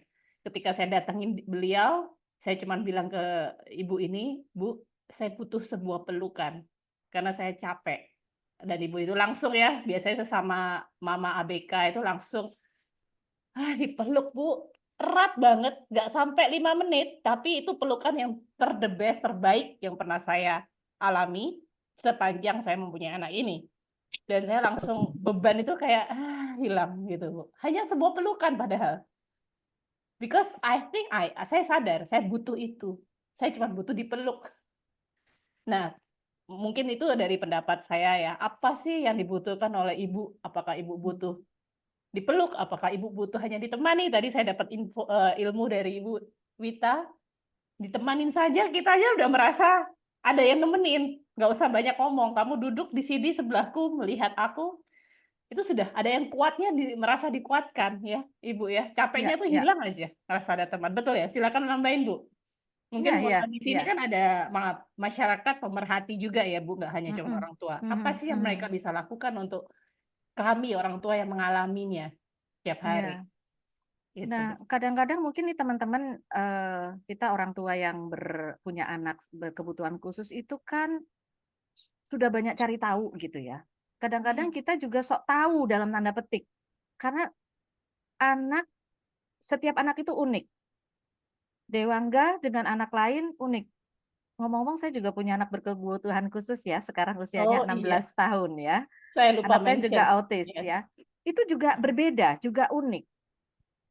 Nah, seringkali kita terus gini, oh kalau saya gini nanti anaknya gini-gini. Kita capek loh dengerin nasihat orang lain yang belum tentu kontekstual dengan kondisi anak kita. Nah, kalau ada seperti itu ya oke, duduk aja dengerin. Nah, sekarang kerjaan saya adalah dengerin. Jadi saya berlatih untuk lebih listen, mendengar tanpa judging. Kadang-kadang kita tuh sibuk menghakimi. Kamu sih, kamu harusnya gini. Gitu kan kita Kadang-kadang gitu ya, pengen didengerin, tapi Iya. orang yang dengerin malah kasih kita nasihat, kadang-kadang malah membuat kita rasa Curhat bersalah. balik. Curhat balik juga Gitu, kadang. gitu. Iya, Bu. Ya, Betul, ya. betul. Gitu Kak Luis. Iya. Mudah-mudahan menjawab ya, Bu Biko ya. Terima Dan kasih banyak motivasinya Bu ada Lia. 79 orang di webinar ini yang mendengarkan pesan-pesan yang indah dari webinar ini. Saya rasa tidak ada lah yang namanya kalau di telepon atau di chatting sama Bu Vicky yang bilang, saya sibuk. Enggak, pasti didengerin kok, Bu. Kalau Ibu capek, silakan hubungin teman-teman ya di komunitas empati. Oke, pertanyaan berikutnya saya bacakan dari Ibu Gusti atau Kak Gusti. Izin bertanya Ibu, saya dari Ibu dari ASD usia 8 tahun yang sekarang bersekolah di kelas 2 SD. Bagaimana cara mengelola emosi ketika anak sedang mengalami tantrum atau overstimulate, menangis, berteriak, mencakar, bahkan gigit ibunya ketika di tempat umum seperti di sekolah. Silakan, Iya, Kak mungkin dari Gusti Bu Wita dulu. hadirkah? Ada di sini? Mana Kak Gusti? Ini mengelola emosi anaknya atau mengelola emosi orang tuanya nih Kak Gusti? Mengelola emosinya ibunya? Iya, ini pertanyaannya Iya, belum detail. iya. Kak Gusti, apakah bisa on mic? Silakan Kak Gusti untuk bertanya Karena langsung. iya, karena ini ada dua sisi nih pertanyaannya ya. Nah, Ini. ini. Hai Halo. Kak Gusti. Halo. Assalamualaikum. Waalaikumsalam. Gimana nih Kak Gusti? Ini siapa? Yang dimaksud mengelola emosinya siapa nih? Kitanya atau anaknya nih? Kitanya dulu sih, Ibu. Ibunya dulu. Pasti kalau Good. ibunya dulu, baru mungkin anaknya juga bisa lebih tenang kali ya. Udah dijawab tuh sama Kak Gusti. Itu jawabannya. Oh, gitu. Berarti kitanya dulu yang tenang. Hmm. Ya, karena ketika kita tenang, nyetrum istilahnya. Ketika kita tenang, anak itu akan merasakan orang tuanya tenang, dia nyaman. Nah, anak-anak seperti ini, ketika dia nyaman, dia jauh lebih tenang. Tapi ketika kitanya gelisah, dia tambah gelisah. Nangisnya tambah keras, tambah tantrum kan, karena kita panik. Jadi, yang nomor satu adalah kitanya sendiri dulu. Nah, nanti belajarnya sama Bu Lia itu, gimana kita tetap santai, tetap santuy gitu ya, ketika keadaan, kan lebih karena lingkungan yang, ini apa sih ibu anaknya nangis kok nggak diurusin gitu ya, kesannya kita yang bersalah banget gitu ya Kak Gusti ya. Nah, ini mungkin kita perlu belajar, oke, nggak apa-apa, jadi kita dulu belajar menenangkan diri dulu. Nah, tentu nanti cari tahu ya ketika anak itu udah tenang, mungkin nanti cari tahu ketika dia mungkin diskusi dengan terapi atau psikolognya, kenali kondisi-kondisi apa yang membuat anak kita nggak nyaman. Kenapa sih anak kita tantrum? Kan dia nggak nyaman tapi nggak bisa mengungkapkan. Gitu ya, Kak Agusti ya, karena dia pengen sesuatu tapi karena dia tidak mengungkapkan, emosinya yang keluar. Nah, tuh dia udah menyapa ya, menyapa saya ya. Gitu. Jadi yang jawabannya sudah Kak Gusti sudah temukan tadi ya. Jadi orang tuanya dulu yang menenangkan diri, cari caranya tetap tenang aja. Nanti kita yang tahu bagaimana mengendalikan dia dan dia juga akan beresonansi itu sama energinya kita tuh. Betul. Itu ya Kak Gusti, senyumnya cerah, mudah-mudahan mendapatkan pencerahan juga. Mungkin dari Bu Lia nih. Ya, silakan Bu Lia menambahin. Bagaimana skill-skill Wolesnya itu? Kalau saya ya, Dewangga itu kalau tantrum, wah ya, se-RT itu ngedenger suaranya. Oke. Ya, awal-awal pertama ya kaget lah ya, pertama tantrum. Apalagi kalau sekarang nih udah usianya udah 18 ya, lebih parah lagi tantrumnya kan. Mungkin kalau saya sih lebih kayak ke ngasih masukan ke anak gitu. Kalau waktu masih Dewangga kecil sih, kalau misalkan Dewangga tantrum, saya tidak pernah membentak anak enggak. Nah, saya lebih ke sini sayang. Peluk anaknya, dielus punggungnya, terus kepalanya, terus kita cium, sabar ya. Yuk, kakak mau apa? Makan. Atau mau apa? mau mandi atau mau apa gitu. Nah, kita tanya semuanya. Sama nggak mau, makin parah, makin nangis, makin gimana, mau mainan. Gak mau, makin parah lagi kan. Wah, teriak lagi, mukul lagi gimana, nggak apa-apa, pukul lah. Ini oleh-olehnya, oleh-oleh dari Dewangga nih. Tangan saya sampai sekarang nggak bisa bener lagi dipukul. Ini juga dipukul sama Dewangga ya, namanya juga punya anak berkebutuhan khusus ya. Pastilah bakal ada cacat di badan kita, tapi nggak apa-apa. Nanti juga kita akan lebih paham. Nah, nanti kalau masih kecil itu ya, saya salah satunya adalah kita rangkul gitu kan. Tapi kalau misalnya memang anak saya ketika itu sudah mulai besar, sudah mulai paham, sudah mulai mengerti apa omongan kita atau eh, apa apa eh, istilahnya bisa ngerti lah apa yang kita omongin. Kalau saya sih dilihat anak itu takut sama apa. Kalau Dewangga itu paling takut sama petir. Jadi kalau misalkan ada petir itu Allah marah. Nah, jadi ketika Dewangga tantrum, saya bilang, bentar lagi ada petir gitu. Berhenti nggak? Dia takut. Ada ketakutan yang dicarilah ketakutan anak itu apa. Gitu kan. Dan oh iya, ternyata Dewangga itu langsung, oh Allah nggak marah sama aku. Komunikasi lah. Allah nggak marah sama aku gitu kan. Allah baik, ngomongnya cuma kayak gitu aja kan. Allah tidak marah, Allah baik gitu. Allah tuh gerasok tinggal ditah gitu. Jadi ditakut-takutin lah. Akhirnya dia takut, berhenti gitu kan. Wudu. Nah, saya arahin ketika memang dia emosinya naik dan menggebu-gebu, saya ajarkan untuk anak saya berwudu gitu kan. Akhirnya berwudu. Tenang kan? Sebenarnya gitu. Ya udah tidur. Tidur. Nah, karena udah belum waktunya sholat kan, tidur anaknya. Nah, kalau sekarang kan anak saya udah mulai jatuh cinta nih sama perempuan ya kan. Udah ngeri tuh ketika ditolak ditolak sama perempuan ya kan. Marah-marahnya kayak apa, tantrum juga ada lagi gitu kan. Tiba-tiba, "Bu, Bunda, aku mau beli mobil." Mereknya ini. Tapi saya arahin, jangan minta sama Bunda. Minta sama Allah. Bunda nggak punya uang, yang punya uang itu Allah. Kakak harus sholat.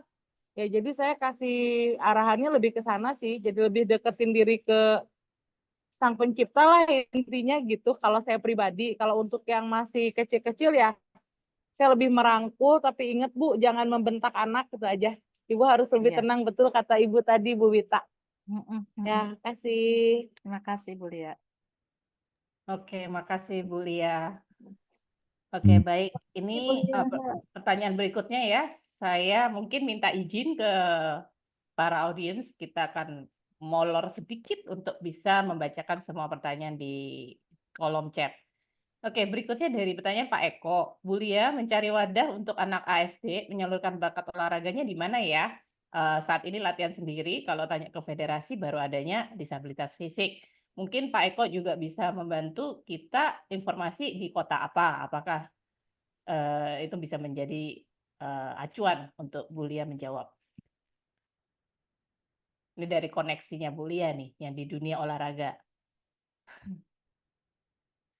Pak Eko mungkin ada di sini? Atau mau menjawab di chat juga boleh. Iya, ada. Ya, silakan Pak Eko. Anaknya udah umur berapa nih Pak? Oh iya, anaknya 9 tahun sih. Nanti Oke. bulan depan 10 tahun. Tahun ini 10 tahun. Dia Olahraga apa Pak sukanya Ananda? pagi skateboard karena dia kan nggak bisa jalan lurus ya. Apa vestibularnya lemah. Dari kecil ya dilatih perosotan nggak berhasil. Dilatih sesuatu yang ngajarin gerak lurus nggak bisa. Ya udahlah skateboard aja kan dia jadi nggak, dia yang ngikutin skate-nya kan, jadi dilanjutin sampai sekarang ya lumayan bisa. Kalau sore wall climbing, karena kalau Oke. wall climbing dia dia kelihatan mikir gitu loh. Kalau tabletop mah nggak mikir, main tunjuk aja kan, dia non verbal. Mana ini dia main tunjuk aja asal-asalan, tapi kalau wall climbing nyambung tuh, dia mikir bagaimana mindahin kakinya, mindahin tangannya gitu. Kebantu banget. Jadi ya aku lanjutin terus, diseriusin ya sampai sekarang masuk klub.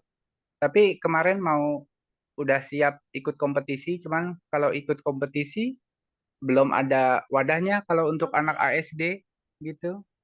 Tapi Hmm. kalau untuk yang disabilitas fisik, misalkan yang buta, tunanetra ataupun apa tunadaksa itu ada. Tapi kalau yang untuk anak SD belum ada gitu. Siapa tahu Bu Lia tahu itunya, apa namanya wadahnya, bisa kemana Itu biar bisa. saya di chat sudah diberi nih nomor telepon Bu Lia. Baik banget ya Bu Lia sudah langsung kasih hotline. Silakan Pak Eko bisa ngobrol-ngobrol mengenai komunitas untuk olahraga itu.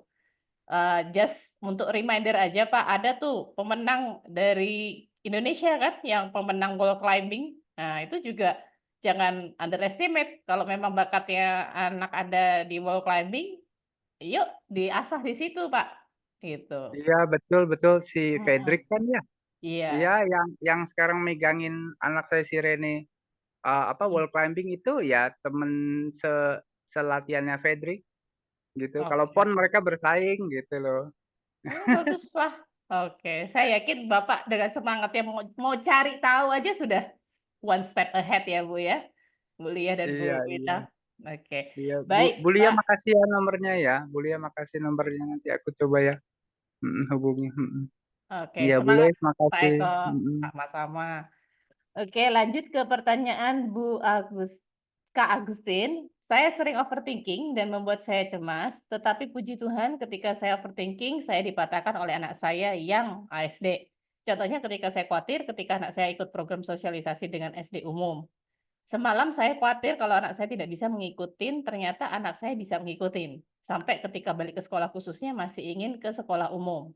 Bagaimana cara mengatasi supaya tidak overthinking tentang kemampuan anak kita, sama bagaimana cara membantu anak menemukan bakat mereka. Silakan yang mana duluan? Boleh. Bu Agustin izin ini ya merespon dulu ya. Bagaimana cara mengatasi supaya tidak overthinking tentang kemampuan anak kita?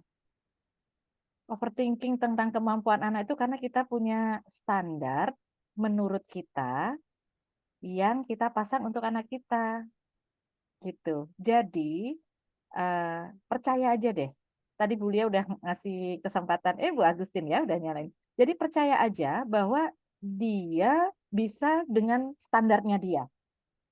Kita mungkin punya standar karena kita udah hidup duluan gitu ya, sudah melihat anak lain, melihat orang lain. Tapi mungkin itu bukan standar untuk anak kita. Biarkan dia dengan standarnya. Nah, ini yang memang perlu latihan Bu Agustin ya. Itu buktinya, ternyata dia begini. Nah, yang kedua adalah syukuri hal-hal atau kemajuan kecil.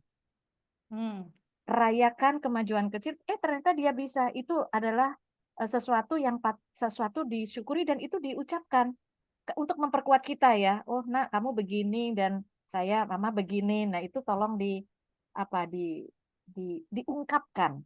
Itu akan membantu kita untuk lebih tenang, slow down gitu ya dan nggak berpikir yang nanti jangan-jangan begini ya. Kalau udah mikir jangan-jangan itu kan sesuatu yang belum terjadi.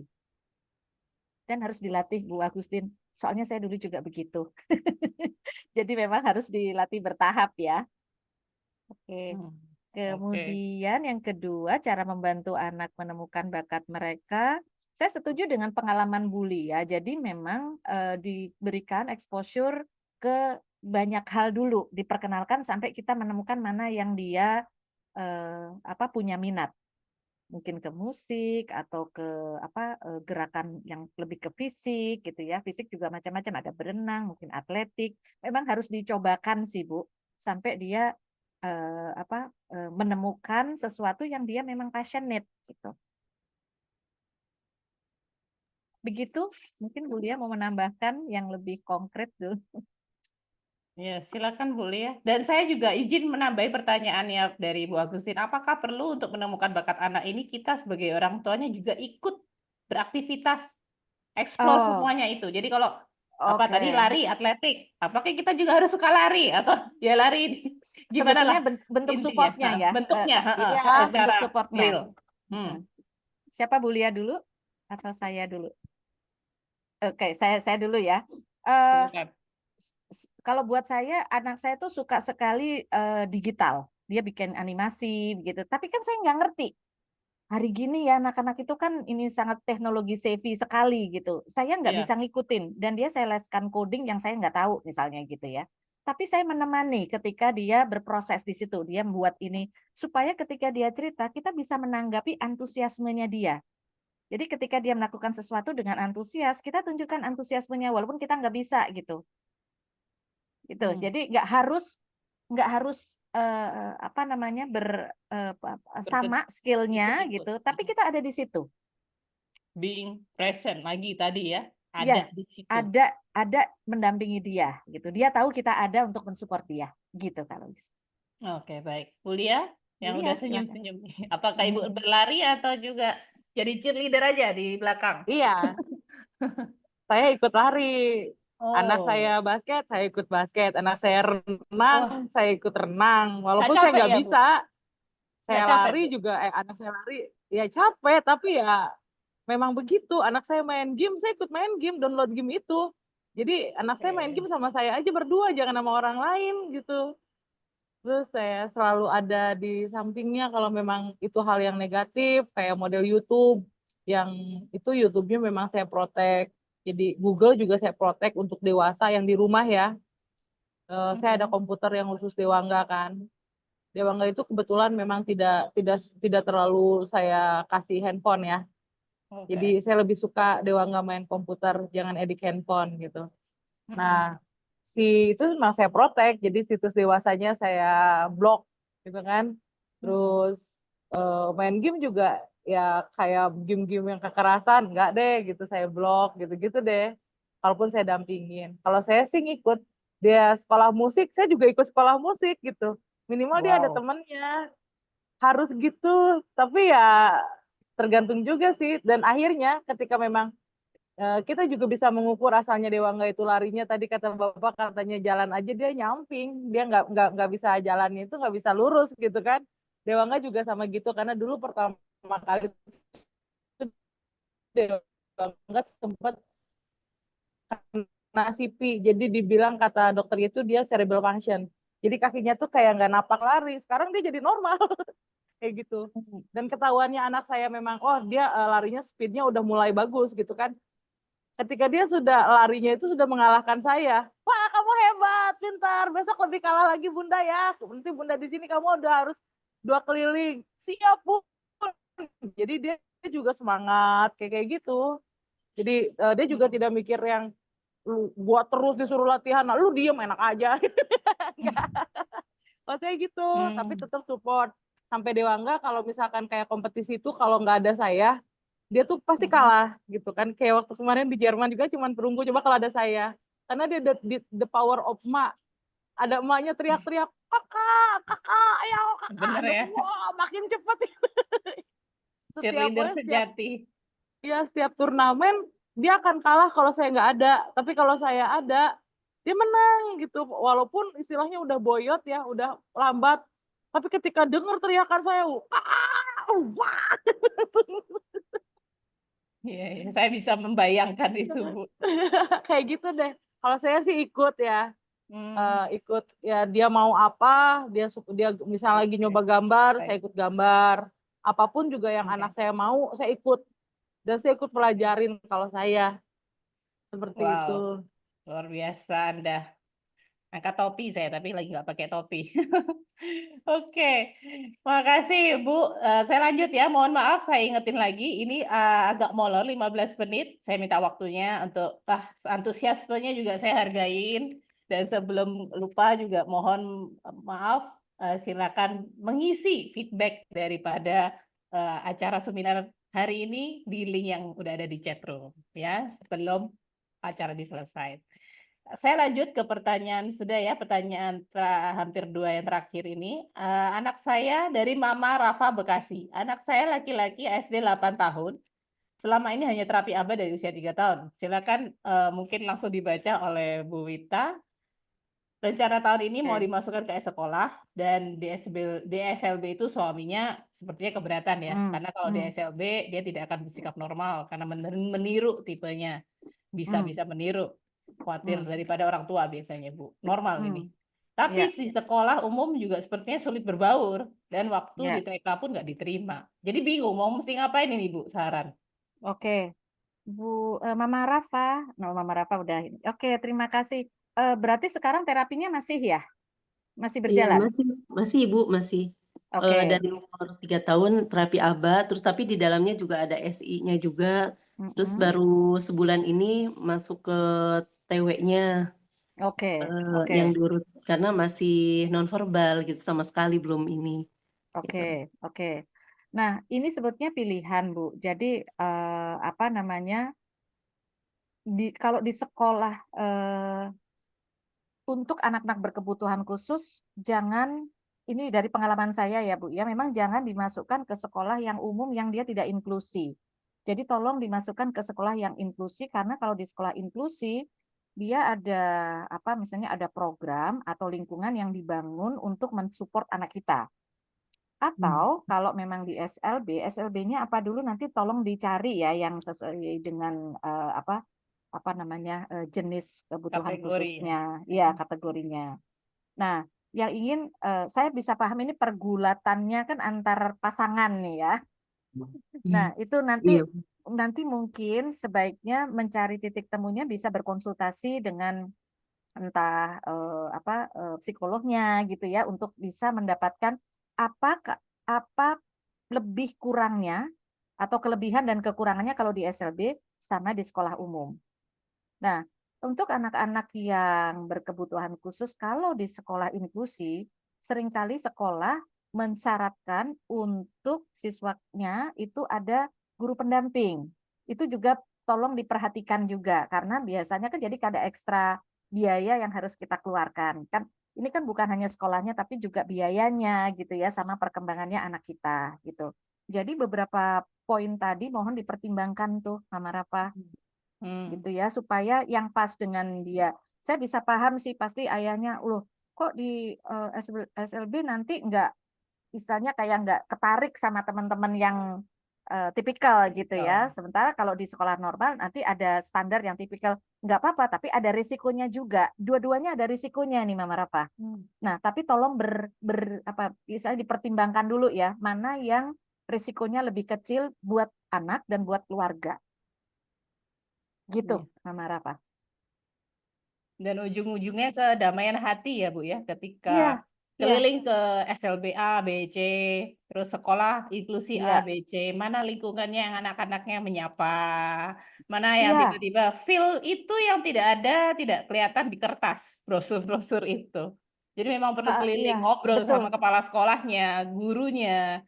Dari cara kita bergobrol aja bisa tahu, oh dia ini punya empati, ya, Iya, empati yang lebih dari yang kita ceritakan, dia bisa menangkap kebutuhan anak iya, kita gitu. iya, iya. Kalau dari kabar Anaknya dari saya. diajak, Mama Rafa, anaknya diajak. Jadi dia juga bisa feel kalau oh sekolah ini nyaman buat dia, ini enggak, itu dia ada kok rasanya begitu. Dan setuju Kak Louis, saya juga waktu itu dengan anak saya kelihatan sekolah yang dia mengatakan inklusi tapi kelihatan nggak terlalu welcome dari caranya gitu. Tapi oh ini boleh, tapi nanti mohon karena kan sekolah juga nggak mau repot ya. Itu kan yang kita bilang tadi lingkungan. Jadi kitanya memang harus oke, kalau memang anak saya mau di sini, apa yang bisa saya support untuk anak saya. Biasanya mereka mempersyaratkan untuk ada guru pendamping atau shadow teacher. Gitu. Apalagi dia masih verbalnya baru berproses ya, Mama Rafa ya. Iya. Gitu. Baik, Mudah-mudahan semoga menjawab membantu. ya. Baik, terima kasih. Terima kasih. Ya, Ya. nanti saya pertimbangkan. Iya. Oke, kita beranjak ke pertanyaan terakhir ya. Maaf kakak semuanya. Ini dari pertanyaan Kak Nia. Izin bertanya Bu Wita, ini sudah dijawab oleh Bu Wita sebenarnya di kolom chat. Dan Bu Lia, anak saya perempuan ADHD 24 tahun memaksa minta kuliah hukum. Motivasinya nih karena ingin menghukum teman-temannya yang dulu suka membuli dia.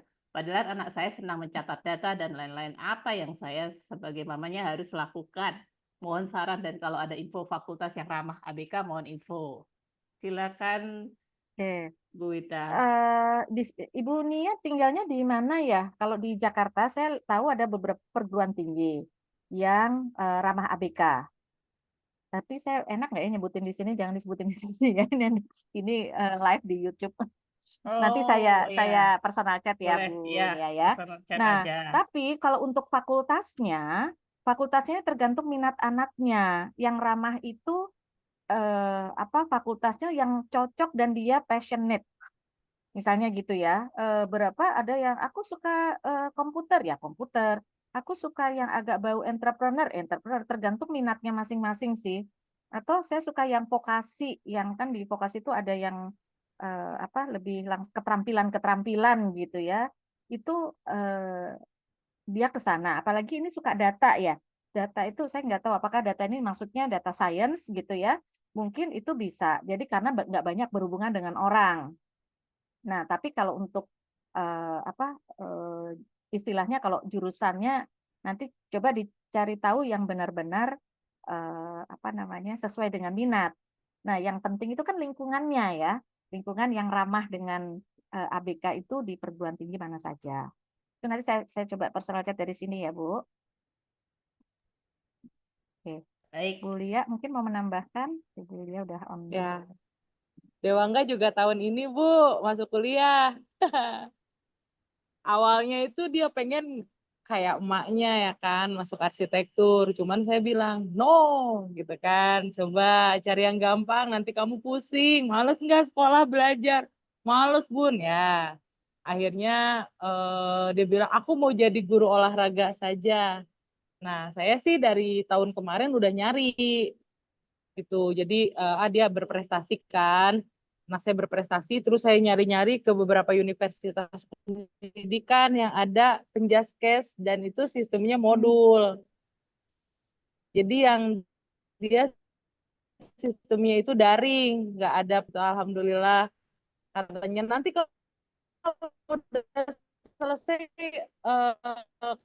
kebetulan rektornya itu sahabat saya waktu zaman SMA kan. Ntar ya gitu. Nah di sana itu sistemnya modul, jadi kayak UT gitu, kayak universitas terbuka. Jadi pas ujian saja datang. Tapi lu ya bimbing ya katanya, jangan sampai di loss, jangan sampai istilahnya nanti anak-anak lu nggak bisa ngikutin kayak gitu. Terus ya harus tuh ada yang bisa baca, ada yang nggak bisa baca. Kalau saya udah telusurin ke semua universitas di Bandung lah ya khususnya, anak itu memang kalau bisa baca mah gampang, bisa ikut. Ada beberapa juga memang itu kan wajib dan ramah inklusi ya. Ada, cuman ya kita harus lihat juga kemampuan dan kita harus ngobrol juga sama si kampusnya. Nanti ketika anak saya kuliah di sini, terus harus bagaimana? Apakah memang harus ikut mata kuliah sendiri? Apakah ada pendampingan? Takutnya nanti kayak temannya Dewangga. Memang ramah anak ABK ya, tapi ternyata nggak bisa ikut, malah jadi stres, makin sering tantrum gitu. Jadi cari yang kalau bisa sih cari yang sistem modul. Kalau saya juga sama nggak berani ngasih tahu kalau di sini. Dewangga udah dapat malah beasiswa, dapat beasiswa lah, disuruh di sana gitu. Oh, keren. Tapi memang bukan kampus yang bagus, yang qualified, yang gimana, tapi memang minimal terakreditasi A lah gitu ya. Alhamdulillah lah, hati-hati aja, cari aja yang sistem modul Bu, biar nggak pusing. Gitu sih kalau dari saya. Baik, mudah-mudahan menjawab ya, Kak Nia. Baik, kita udah sampai di penghujung acara dan mohon maaf dengan keterbatasan waktu, kita hanya sampai siang ini ya. Kalau diterusin bisa lanjut sampai sore, nggak ada berhentinya pertanyaan seputar autisme dan tentang perjuangan kita bersama-sama. Nah, saya kasih kesempatan untuk Ibu Ita, sepatah dua kata untuk menyemangati kita-kita semua di sini. Silakan, Bu. Oke. Nah, dari saya mungkin ini kayaknya beberapa patah kata ya, Kak Lois ya. Yang pertama, perlunya menyadari dan mengakui perasaan kita sendiri itu adalah langkah awal untuk menjaga kesehatan mental kita sebagai orang tua dari anak berkebutuhan khusus.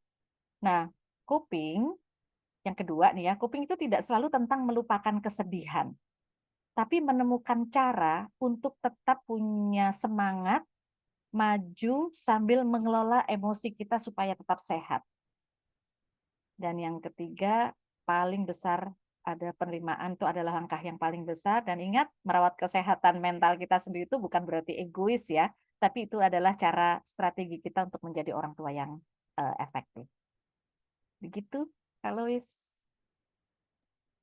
Baik, luar biasa ya. Tolong dicatat, ini penting banget 3 poin dari Bu Wita. Oke, dan Bu Lia, silakan.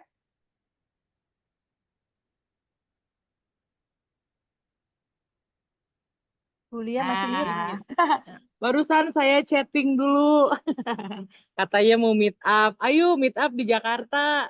Nanti bawa anak-anaknya, siapa tahu nanti kita bisa bikin kegiatan juga yang lebih ke offline ya Bu ya. Misalnya mau di mana gitu kan untuk anak-anak autis kita, atau apa mau outing atau mau sistem apa. Mungkin kalau pesan dari saya sih buat ibu-ibu semuanya, super mom and super dad, jangan patah semangat. Nggak ada yang nggak mungkin di dunia ini. Rubah kata mungkin menjadi kata saya pasti bisa. Insya Allah anak-anaknya bakal sukses dan tetap tersenyum. Jangan stres-stres. No stress, no stress. Terima kasih buat semuanya. Terima Salam. kasih Bu Lia. Wah, udah bisa jadi motivator nih di komunitas kami ya. Lalu dengan Bu Wita juga, terima kasih atas waktunya dan Terima kasih ilmu-ilmunya. kembali. Terima kasih juga saya sampaikan kepada kakak-kakak semua di sini, dari orang tua, pendidik, pemerhati, dan keluarga empati tentunya yang sudah menonton sampai sejauh ini masih bertahan Bu di atas 70 orang, luar biasa. Dukungan kalian ada di sini, itu yang membuat kami sebagai orang tua anak berkebutuhan khusus itu terus melangkah dan bisa sejauh ini. Ya, prosesnya memang setiap orang beda-beda. Ada yang butuh 1 tahun menerima, ada yang butuh 5 tahun, ada yang butuh 10 tahun. Tapi ingat Ibu, waktu terus berjalan dan kita tidak bisa memutar itu kembali. Selalu saya bilang, masa depan bisa dikejar, tapi masa anak-anak ini kita tidak bisa diulang. Jadi semakin kita lama menerima tadi, acceptance, semakin kita ketinggalan.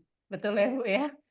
Nah, yuk saya juga mengajak pada para keluarga empati semua yang merasa mendengar seminar ini adalah seminar yang sangat bermanfaat dan penuh pencerahan. Silakan ajak dan bagikan konten-kontennya empati dari website atau Instagram, TikTok, dan YouTube kami supaya lebih banyak masyarakat yang memahami tentang autisme. Baik, semoga bisa berlanjut ke acara Kopi Darat dan saya mendoakan semua dan dengan anak-anak Anda sehat-sehat. Oke, Ibu, kami izin Foto pamit. dulu. Oke, boleh. Silakan foto bersama. Ayo videonya dibuka. Saya sampai lupa mau foto bareng. Boleh. Boleh pakai atribut apapun. Nah, kalau saya mau pakai kacamata. Biar cakep. Ayo, bikin happy diri sendiri ya. Nah, udah siap dari Kak Rizky? Mohon bantuannya Kak Rizky. Ini slide kita ada 3, jadi Wow, kita rame. random aja. Ya, bisa dibuka semuanya. Ini menjadi kenang-kenangan ya, kenang-kenangan supaya saat dimana kita dapat pencerahan ini dan kita melangkah untuk berubah cara pikir kita yang salah, di situ kita pasti melihat langkah perubahan kecil demi kecil menjadi suatu yang besar nantinya. Let's do. Take one picture. 1, 2, 3. Oke, slide berikutnya. 1, 2, 3. Oke, terima kasih para mama-mama hebat dan orang tua hebat semua dan para papa-papa juga. Sampai jumpa di acara empati berikutnya. Bye-bye. Hati-hati. Jangan lupa bahagia. Terima kasih. Terima kasih.